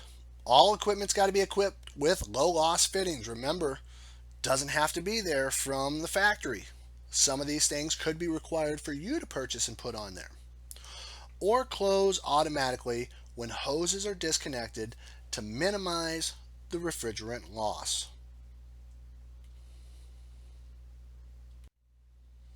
And this is your typical recovery machine. Okay, this is just one brand, one style of recovery machine. This is what they call a self-contained recovery unit for the purposes of this test. And as you can see, you've got your blue knob there on the inlet side, which is allowing you to turn it on or turn it off and isolate that inlet valve. And then on the right hand side there, you've got the red valve on the outlet side, which allows you to shut off that portion.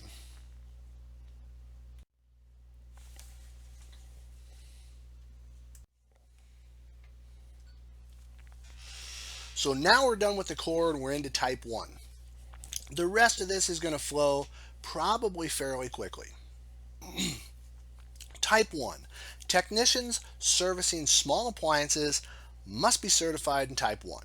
The EPA definition of a small appliance, which is type 1, includes products that are manufactured, charged, and hermetically sealed, which means they don't come with service ports for you to work on them. You'd have to put on a piercing valve in a factory with 5 pounds or less of refrigerant. There is no leak repair requirements for type 1 appliances. Recovery techniques. The system dependent or passive style. Remember I talked about earlier there's two different types of recovery techniques. There is a system dependent, which means you're actually going to have to use the system to pump some of this stuff out and aid in your recovery, or there's the self-contained recovery unit, which is the G5 unit that I just showed you a few slides back. The system-dependent recovery process for small appliances captures refrigerant into a non-pressurized container. Now this is tough to imagine. It's hard to find anywhere on the internet to even visualize, and you'll probably never in a million years use this when you're in the field. But for the purposes of this test, you have to know this stuff for this little section. These are special charcoal activated plastic bag containers. System-dependent equipment captures refrigerant with the assistance of a small appliance compressor, an external heat source, or a vacuum pump. And this is the only time you can ever use a vacuum pump as part of your recovery process. That would be insane to use any other way. When using a system-dependent recovery process on an appliance with an operating compressor, the compressor run the compressor and recover from the high side of the system, because when the operating compressor is running, you're going to have that high side of the system that'll just pump it into whatever you're going to capture it into. Usually one access fitting only on the high side is going to be required because the compressor should be capable of pumping everything that you need to where it's going to go. So if the compressor doesn't work, it gets a little more tricky. You have to have access to both the low and the high side of the system, and it's going to be necessary to have that in order to get rid of as much refrigerant as possible. And the idea behind this is you're going to actually have to use heat and a vacuum pump to create a temperature and pressure differential to draw the refrigerant into your non-pressurized charcoal bag container. Because the appliances with a non-operating compressor can't always get to your desired vacuum level, EPA requires technicians get at least one self-contained recovery device at the shop so that you have it available in those instances where you can't actually recover using the system-dependent recovery process. The system-dependent recovery process only can be used on appliances that have 15 pounds of refrigerant or less, which obviously when it comes to type 1, which we're talking about right now, type 1 only includes 5 pounds or less in the appliance. So we're talking a little bit out of the range here, but it also includes type 1 appliances.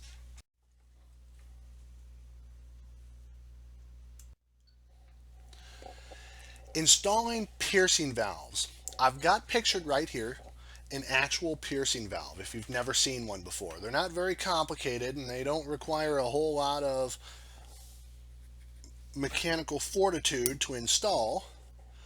And because of their nature, they're basically metal on metal. They've got a little bit of rubber gasket in there, but they will leak over time. So they're not designed to be in there as a long-term solution. Only supposed to be used on aluminum or copper tubing, and they're only there so that you can get the refrigerant out of the system to make your repair. If you're going to continue to use that appliance, then the proper way to use that appliance going forward is to then remove that piercing valve, seal up the hole that you've used, and put in something permanent as far as a service port so that you can continue to charge that system and work on it in the future again if necessary. Hopefully not. Defrost heaters. When it comes to defrost heaters, if your appliance is equipped with a defrost heater, it can be used to aid in the recovery process, because what it does is it increases the temperature in the system. Increasing the temperature increases the pressure, which aids in the recovery process. All right, there are some things that you are not supposed to recover anymore. If you've got a really old refrigerator sitting out in the garage, I know there's lots of people that collect like Coke refrigerators and things like that. They may, if they're original and they're built prior to 1950, they might still have methylformate, methyl chloride, or sulfur dioxide as the refrigerant, and those are not allowed to be recovered with current recovery processes. So those are something special. You'd have to actually take it someplace special to get that taken care of. If you're using small appliances in campers or other wrecked vehicles, they could be using refrigerants like ammonia, hydrogen, or even water, and those also cannot be recovered using the current recovery equipment either. They would require special recovery processes. Charging cylinders. This is silly as well. You can look these up. Actually, there's still some places you can buy these. Remember back to science class, a graduated charging cylinder. Okay, when filling a graduated charging cylinder with a regulated refrigerant, the refrigerant vapor that's vented off the top of the cylinder must be recovered. That's all you got to remember. The refrigerant vapor vented off the top of the cylinder must be recovered, and that's generally on most of the tests and it's just one question. It's usually not even on there more than one time. Type 1's done. I told you we'd breeze right through it. Now we're on to Type 2. Type 2 will affect still yet even more individuals that are out there. This is probably the one that most people are gunning for, because Type 2 includes residential, light commercial, and commercial applications because it's considered high pressure refrigerant, R22. Technicians maintaining, servicing, repairing, or disposing of high pressure or very high pressure appliances, except small appliances, right? So we're not talking about Type 1, or motor vehicle air conditioning systems like Section 609 would cover. They got to be certified in Type 2 or be a universal technician in order to work on them. Leak detection. After the installation of a system, pressurize the unit with nitrogen and leak check it. To get the general area of a leak check, you use an electronic or an ultrasonic leak detector, you know, the beepers. That'll give you the general area of a leak, and then pinpoint that leak using soap and bubbles.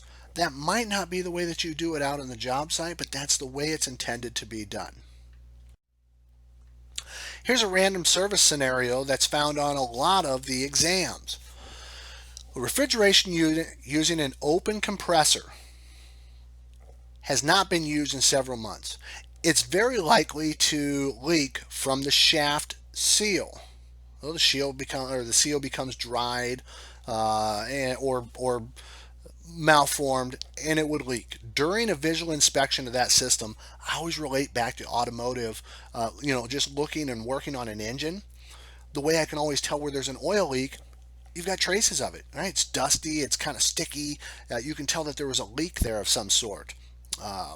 Traces of oil are an indicator of a refrigerant leak. Remember, when the refrigerant leaks out, it can't help but take the oil with it.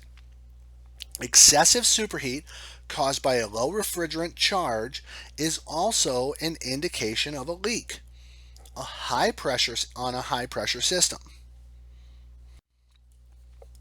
Leak repair requirements for comfort cooling. So Type 2, now we're getting into the point to where we could actually have some leak repair requirements. And comfort cooling is generally referring to people. We're cooling people. EPA regulations require all comfort cooling appliances or air conditioners that have more than 50 pounds of refrigerant. They have to be repaired when the annual leak rate exceeds 15%. Now, why do you think that is? Well, there's a potential that 15% of refrigerant that's leaking out over the course of a year could be going into the airstream, and people could be breathing that in. So you've got to either repair the leak or replace the equipment. That's the law. The leak repair requirements for commercial industrial process refrigeration, or cooling stuff, is a little bit different. The same requirement, right, as far as how big the system is. If it's got more than 50 pounds of refrigerant in it, it must be repaired when the annual leak rate exceeds 35%. So now we've got a different requirement on the amount of refrigerant that's able to be lost, right? It's not 15% like it was for people, it's 35% because it's cooling stuff. If 35% of the refrigerant leaks into the airstream and it's only cooling stuff, then chances are it's not going to be exposing large amounts of people to that hazard. Recovery equipment. Recovery equipment must be certified by an EPA approved laboratory, UL, which is Underwriters Laboratory, or ETL, to meet or exceed ARI standards. In practicality, you're going to have to know that for the test, but in reality, there isn't a wholesaler or a big box store in North America that's probably going to touch a recovery unit that doesn't meet those listings. So you don't actually have to look for that when you go to purchase a new recovery unit. Recovery requirements. Recovered refrigerants can contain acids or moisture and oil. So you want to make sure that you check or change the oil in your recovery unit if it has oil. Most of them are oilless nowadays. Recycle and recovery equipment using hermetic compressors, they have the potential to overheat when it gets into a vacuum state, or once all the liquid's gone out of the system and now you're down to the vapor. There's a reason for that. The modern recovery units are designed to have liquid refrigerant pass through that compressor to cool off the compressor, take the heat away from the compressor. So once you get to the vapor state, you could potentially be hitting that thermal limit. So before using a recovery unit, you should always check the service valve positions, the recovery unit oil level, and evacuate and recover any remaining refrigerant from the unit's receiver. So if there's a receiver or a reservoir in the actual recovery unit, you want to make sure that anything that's in that is out, because otherwise you're going to be mixing it with the refrigerant as you shove it through that system, which would be no good. We already talked about mixing refrigerants. When working with multiple refrigerants, before recovering and recycling a different type of refrigerant, you need to make sure that you get all of the refrigerant out of your recovery equipment and change the tank before you go on to the next refrigerant. Still to this day, there's one exception to this rule. R134A has a special set of hoses, gauges, vacuum pump, recovery, recycling machine, and oil containers. So everything is special about 134A, but everything else, use best practices. And then recovering refrigerant in the vapor phase, of course, is going to minimize your loss of oil, but it's going to take a month of Sundays to do it. And you're going to possibly even hit thermal overload and your recovery machine is going to shut off. But recovering as much as possible in liquid phase is going to be very, very quick, and this is the way that the units are designed to be run nowadays. It's going to be very, very quick, but in a unit that's very large, it could slug a bunch of the oil out of there with it. So that's something to take into consideration too. Technician may choose to speed up the recovery process by packing the cylinder with ice or applying heat to the appliance. So the idea of putting ice around that recovery cylinder, when you shove refrigerant into that recovery cylinder, keep in mind, pressure goes up, temperature goes up. So the more refrigerant you put in the recovery cylinder, the hotter it's going to get. So the hotter it is, the more pressure is in there, the less likely you're able to put more refrigerant in there. So keeping it cool allows you to put more refrigerant in there. You never exceed that 80% of what it's allowed, right? So if you got a 50-pound recovery cylinder, you never want to put more than 40 pounds of refrigerant actually in that cylinder. That's the law, and that's the tare weight of it. So you want to make sure you know how much the recovery cylinder itself weighs as well. After recovering liquid in the system, any remaining vapor is condensed by the recovery system. After recovery, refrigerant may be returned to the appliance that it was removed from. We talked about that at the very beginning of the prep course, or to another appliance owned by the same person without being recycled or reclaimed. Always evacuate an empty recovery cylinder before transferring the refrigerant to the cylinder. So what they're saying here is if you've got an empty cylinder and you're getting ready to recover into it and store your refrigerant into it, make sure you pull a vacuum on it first. That'll really speed up the recovery process, and then it'll also keep that refrigerant cleaner and instead of having the condensable air in there. This chart right here is a fairly simplistic chart, and what it's designed to do is basically get you familiar with the requirements of the recovery units. Notice we got November 15th of 93 before and after across the top there, those two columns, and what we've got off to the left here, the top two with writing, I've got R22 written off to the right. Those are both R22 columns. One of those columns is less than 200 pounds of refrigerant, and one of them is more than 200 pounds of refrigerant. Down below that, the next two, any other type of refrigerant. So if you're working on this test and it says I've got 200 pounds of R502, we know the first two are already out because those are only R22 that they're talking about up there. So we would go more than 200 pounds of 502 would be the last two columns there. And I know that it's going to be the one that says more than 200 pounds. So I'd go across and I need to know, is it before 11/15/93? Because if it was, it would be the 4. And if it was after November 15th of 93, it would be the 15. And that would be how far down you have to recover. After reaching your desired vacuum, wait a few minutes to see if the pressure rises, indicating there's still a refrigerant in liquid form or even in the oil. Appliances can be evacuated to the atmosphere, so you can let the refrigerant go if there's so many leaks in the system you cannot possibly get down to the prescribed vacuum level. Well, if you've got that many leaks, I got news for you. There probably isn't any refrigerant left in the system anyway. If you're working on a parallel compressor system, you've got to isolate the parallel compressors. Failure to isolate a parallel compressor system will cause an open equalization connection, which is another random service fact that could be on your test, that will prevent the recovery. A major repair is defined by the EPA as anything that involves maintenance, service, or repair involving the removal of any or all of the following components: the compressor, the condenser, the evaporator, or the auxiliary heat exchange coil. Those 4 items are considered a major repair. Remember that, because that will be throughout your test, probably asked multiple different ways. Compressor, condenser, evaporator, heat exchanger. Refrigerant type. To determine the type of refrigerant used, read the nameplate. You could also compare the stable temperature of the room that the refrigerant's been stored in a separate container with the pressure of the refrigerant in a tank that's listed with the common PT card in order to determine the type of refrigerant in the cylinder.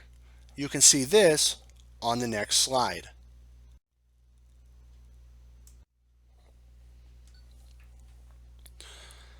So in looking at the PT card here, you just kind of get familiar with yourself and with it yourself and look it over, see how it works for you, and basically I wanted to show you, if you recover a jug of refrigerant and it sits in your shop for a year and you're not sure what refrigerant it is next year because it's in a recovery cylinder, you can take that recovery cylinder, put it in your office, in an area that's going to be environmentally controlled, so you know exactly what temperature it's going to be. It's not going to be 80 one day and 60 the next day.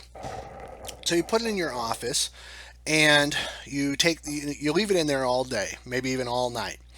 And the next day you come in, you take a pocket thermometer and you tell what temperature it is. And the temperature is 70 degrees. So at 70 degrees, you're going to go ahead and put your gauges on that recovery cylinder and see what pressure is in that tank at 70 degrees. And the pressure happens to be 121.4 psi. There's only one refrigerant, and obviously 120, 121.4, you get the point. It's going to be close. There's only one refrigerant at that temperature and pressure that's going to line up with, that's going to make sense for the application you pulled it out of. And it is going to be R22. That's how you tell what's inside of the cylinder, by using an environmental condition, the temperature that it's sitting in versus the pressure that's in the tank. So you could tell what's in there, but as far as the EPA and the licensing exam, for the most part, they don't get involved with that too awful much. They tell you to look at the actual label. Crankcase heater. A crankcase heater is used to prevent refrigerant from migrating to the oil during periods of low ambient temperature. So when do you see a crankcase heater? Quick quiz. Doom, doom, doom, doom, doom, doom, doom, doom. A heat pump. You see crankcase heaters on almost every heat pump out there. Refrigerant in the oil will cause oil foaming and the compressor at startup. And if the oil's foaming, it's not going to be doing a very good job of lubricating. Here's another random service scenario that you'll probably find on your test in some way, shape, or form. We're talking about liquid charging. There's a risk of freezing during the liquid charging of an R12 system because R12 is very cold. Begin with vapor from a vacuum, so you've pulled a vacuum on the system. You begin with vapor being introduced into the system to a pressure of approximately 33 psi on your gauge. Once it gets up to 33 psi, you can then charge liquid into the system through the liquid line service valve. Consequently, it's also the way to properly charge a system that contains a large amount of refrigerant. ASHRAE Standard 15 changed a lot through the years, but the fundamentals are still there. It requires a refrigerant sensor that will sound an alarm and automatically start a ventilation system in occupied equipment rooms where the refrigerant from a leak will concentrate. Why is that? Well, because if you get a refrigerant leak, the refrigerant is heavier than air, sinks to the floor level, starts to build up from there, and by the time it gets up to your breathing zone, it displaces the oxygen, makes you feel euphoric and get confused, and that's because it's choking you out. And before you can find your way out of there, you're done. So what they want is, in those types of rooms, if you've got a refrigerant leak, the sensor to automatically got to ventilate that room. Type 3, we're nearing the end. You can feel it now. Technicians maintaining, servicing, repairing, or disposing of low pressure appliances must be certified as a Type 3 technician or universal technician. Now, when we talk about low pressure, as I said at the beginning of the program, low pressure means in a vacuum in most instances. This is very large systems, and they turn almost everything else on their head in their processes.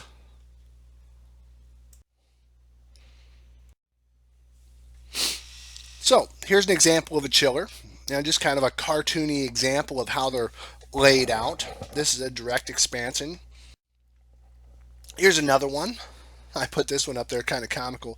As you look up in the upper left-hand corner there was a mistake made in the piping requirements. Obviously, somebody else piped the job versus the person that had to come in and install the chiller. They didn't quite line up exactly where they were supposed to. Description. A typical low-pressure centrifugal chiller operating below atmospheric pressure uses a shell-style evaporator with tubes of running water routed through the evaporator. And that's the main difference. We're using water as our transfer medium versus air as our transfer medium. The low-pressure refrigerant within the shell absorbs the heat carried by the water in the tubes. There's a rupture disc. Okay, that's one thing that's different. Obviously, if they run at very low pressure, they've got to have something to keep that elevated amount of pressure out of there from damaging the system. So a rupture disc is a little bit different than a relief valve. A relief valve you'll find in most of the elevated systems that we work on every day. Rupture discs are set at 15 psi. And rupture discs, once they open, they're open for good. Oftentimes relief valves are not. They'll reset, or they can be manually reset, but a rupture disc, once it pops, it's done. So the rupture disc is set at 15 psi. Low pressure equipment operates below atmospheric pressure, so it's in a vacuum all the time. The ambient air around gaskets and fittings is a higher pressure than the air that's inside of the system. So because of that, if there's a leak in the system, it's hard to tell because it doesn't leak out. There's no oily residue where it leaks out. The air and the moisture is going to leak into the system instead of refrigerant leaking out. Leak detection in a Type 3 system. Detecting a leak in a low pressure system is unlike any other type of leak check in a high pressure appliance. The refrigerant doesn't leak out if it's charged correctly. Moisture leaks in. So again, looking at this is going to be a little bit backwards from what you're used to. The system's internal pressure has got to be raised above the ambient pressure. So it's got to go below zero or above zero in order to leak check this system. And in order to do that, you have to be above zero, but you have to be below that 15 psi, remember, because 15 psi is where the rupture disk is going to pop. The best method for pressurizing the system is through controlled hot water. That's going to rise the temperature of the circulating water in the tubes and rise the pressure in the system. Heater blankets could also be used in the system. That'd be your secondary method. And if you can't use controlled hot water or heater blankets, you could use nitrogen, but that's the least desirable out of all of these because it's the hardest to control.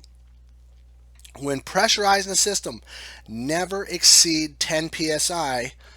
Exceeding 10 psi can cause that rupture disk to fail. Remember, there's a very narrow gap between 10 psi and 15. So 10 psi is your max, even though the rupture disk pops at 15. Leak detection.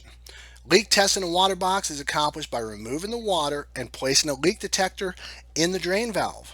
Why would that be? If you're raising the pressure of the system and removing the water and sticking your leak detector up to the drain valve, if you think that the water box is leaking, the refrigerant could leak into that water box and you could pick up that refrigerant in through that drain valve. To leak test a tube, use a hydrostatic tube test, and controlled hot water can also be used to pressurize that system for the purpose of opening it for a non-major repair. And remember, all of this stuff, I get it. It's difficult to absorb. The EPA defines a major repair as any maintenance, service, or repair involving the removal of any or all of the following components. We talked about this just a second ago. The compressor, the condenser, the evaporator, or the heat exchanger. It doesn't change because we're in Type 3. Type 3 is exactly the same when it comes to that. Leak repair requirements are exactly the same. If it's comfort cooling and it contains more than 50 pounds of refrigerant, you can't leak more than 15% of the refrigerant in the system.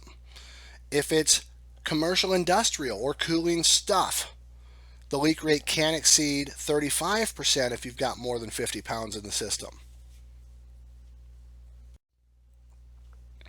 Low pressure recovery equipment. Obviously, if we're talking, low pressure everything, and it's all different, the recovery equipment is different as well. The recovery unit's high pressure cutout is set for 10 psi because we don't want to get close to the rupture disk, which ruptures at 15 psi. The rupture disk on a recovery unit for the low pressure systems is also at 15 psi, just like the system itself. So even though our high pressure cutout is at 10, that's a protection so that we don't get too close to the rupture disk, which is at 15.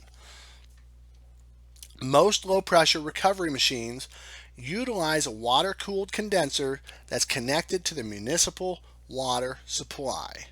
And for the purposes of the test, when they ask you what supply is going to be open, you're going to have them all open. Recovery techniques. Refrigerant recovery from an R11 or 123 system begins with liquid removal and is followed by vapor recovery. Water must be flowing through the tubes while the refrigerant's drained to prevent any kind of freezing. And substantial vapor is going to remain in that system even after the liquid has already been removed. Now check this out. It's just a random service fact that may be on your test. An average 350-ton R11 chiller, after all the liquid has been removed, can still have 100 pounds of refrigerant in vapor form. In an R11 system, 10% of the refrigerant can remain in the system in vapor even after the liquid recovery is done. Recovery tips. If a system is suspected of water tube leaks, the water sides of the system should be drained prior to recovering the refrigerant. When vacuum testing a system, if the absolute pressure rises from 1 millimeter of of mercury to any point above 2.5 millimeters of mercury, the system should be checked for leaks. There's no good way to remember that. You just have to remember it. When you're doing a vacuum test on the system, if the absolute pressure rises from 1 millimeter of mercury to any point above 2.5 millimeters of mercury, the system's got to be checked for leaks. Now, don't relate that to your micron gauge. We're talking about type 3 systems, which are completely different from type 2 and type 1. So we're not talking the same apples for apples here. System oil should be heated to 200 or to 130 degrees Fahrenheit prior to draining it so that you release any refrigerant from the oil. Another random service scenario, recharging requirements. Here we're talking an R11 system again. Initial recharging must occur in the vapor phase until the system's pressures reach 16.9 inches of vacuum. Okay, so when we did R12 earlier, we were raising it from a vacuum to 33 psi. Now we're doing R11 and we're pulling a vacuum, but we're raising the pressure in vapor form to 16.9 inches of vacuum, still staying in a vacuum. So that way it doesn't freeze the water and the refrigerant itself won't boil. R11 at 32 degrees has a saturation pressure at 18.1 inches of mercury. The system's charged through the lowest access point on the system, which is going to be the evaporator charging valve. Random service fact, most likely on the test. Recovery requirements. Levels of evacuation for low pressure appliances. For refrigeration, now remember, we're talking before November 15th of 93 and after November 15th of the 93. Now, we talked about those earlier for type 1 and type 2 appliances. Now we're applying this to a type 3 appliance, which, as you might guess, is different. Remember, before November 15th of 93, they were less strict in the requirements. After that, they're more strict. So we went from inches, which is a huge amount, down to millimeters, which is a more strict, smaller amount. So before 93, it was 25 inches of mercury. After November 15th of 93, it was 25 millimeters of mercury. So they've strengthened the requirements that these recovery units had to be required to follow. Recovery tips. System pressure should be monitored for a few minutes to see if the refrigerant, if you've gotten the maximum amount of refrigerant out and the pressure doesn't rise. If the pressure rises, you got to continue with your recovery process. Systems that can't attain or maintain the prescribed amount of evacuation should be evacuated to the highest amount possible before you do your repair. So if you've got lots of leaks and you can't get it to the level that you need it to be, you have to get it as high as you can before you open up the system. Some of the pointers. We're talking type 3 here, so you've got to, big chillers, lots of water, don't freeze the water. Freezing the water could be catastrophic. If necessary, use nitrogen to increase the pressure to counteract any freezing while pulling a vacuum on the system or while recovering the system. Strong odors in the oil could be a possibility that you've got a compressor burnout. A random service fact that's going to be on most of the tests. The purge unit on a type 3 system operates with suction from the top of the condenser. It removes air, moisture, and other non-condensables from the system and returns refrigerant to the evaporator. If frequent purge operation occurs or excessive moisture is detected in the purge unit, one of the system's tubes may be leaking. What about that rupture disc? The rupture disc releases pressure in a low pressure system at 15 psi. Protects the system from overpressurization and, of course, permanent damage. Safety. We talked about ASHRAE standard 15.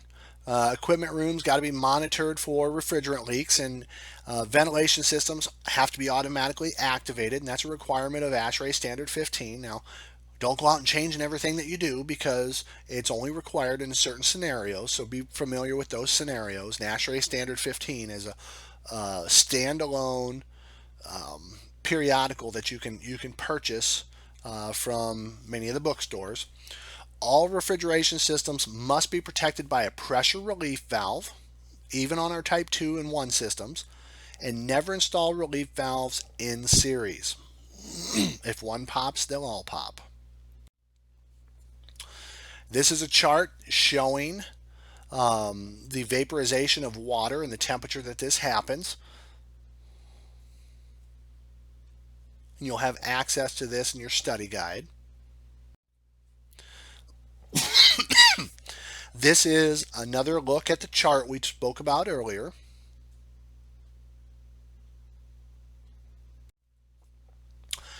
And this is a classification chart that's looking at the safe levels of refrigerants. As you'll notice, you've got type A and type B, and then there's varying levels. The farther up and to the right, the worse the refrigerants get.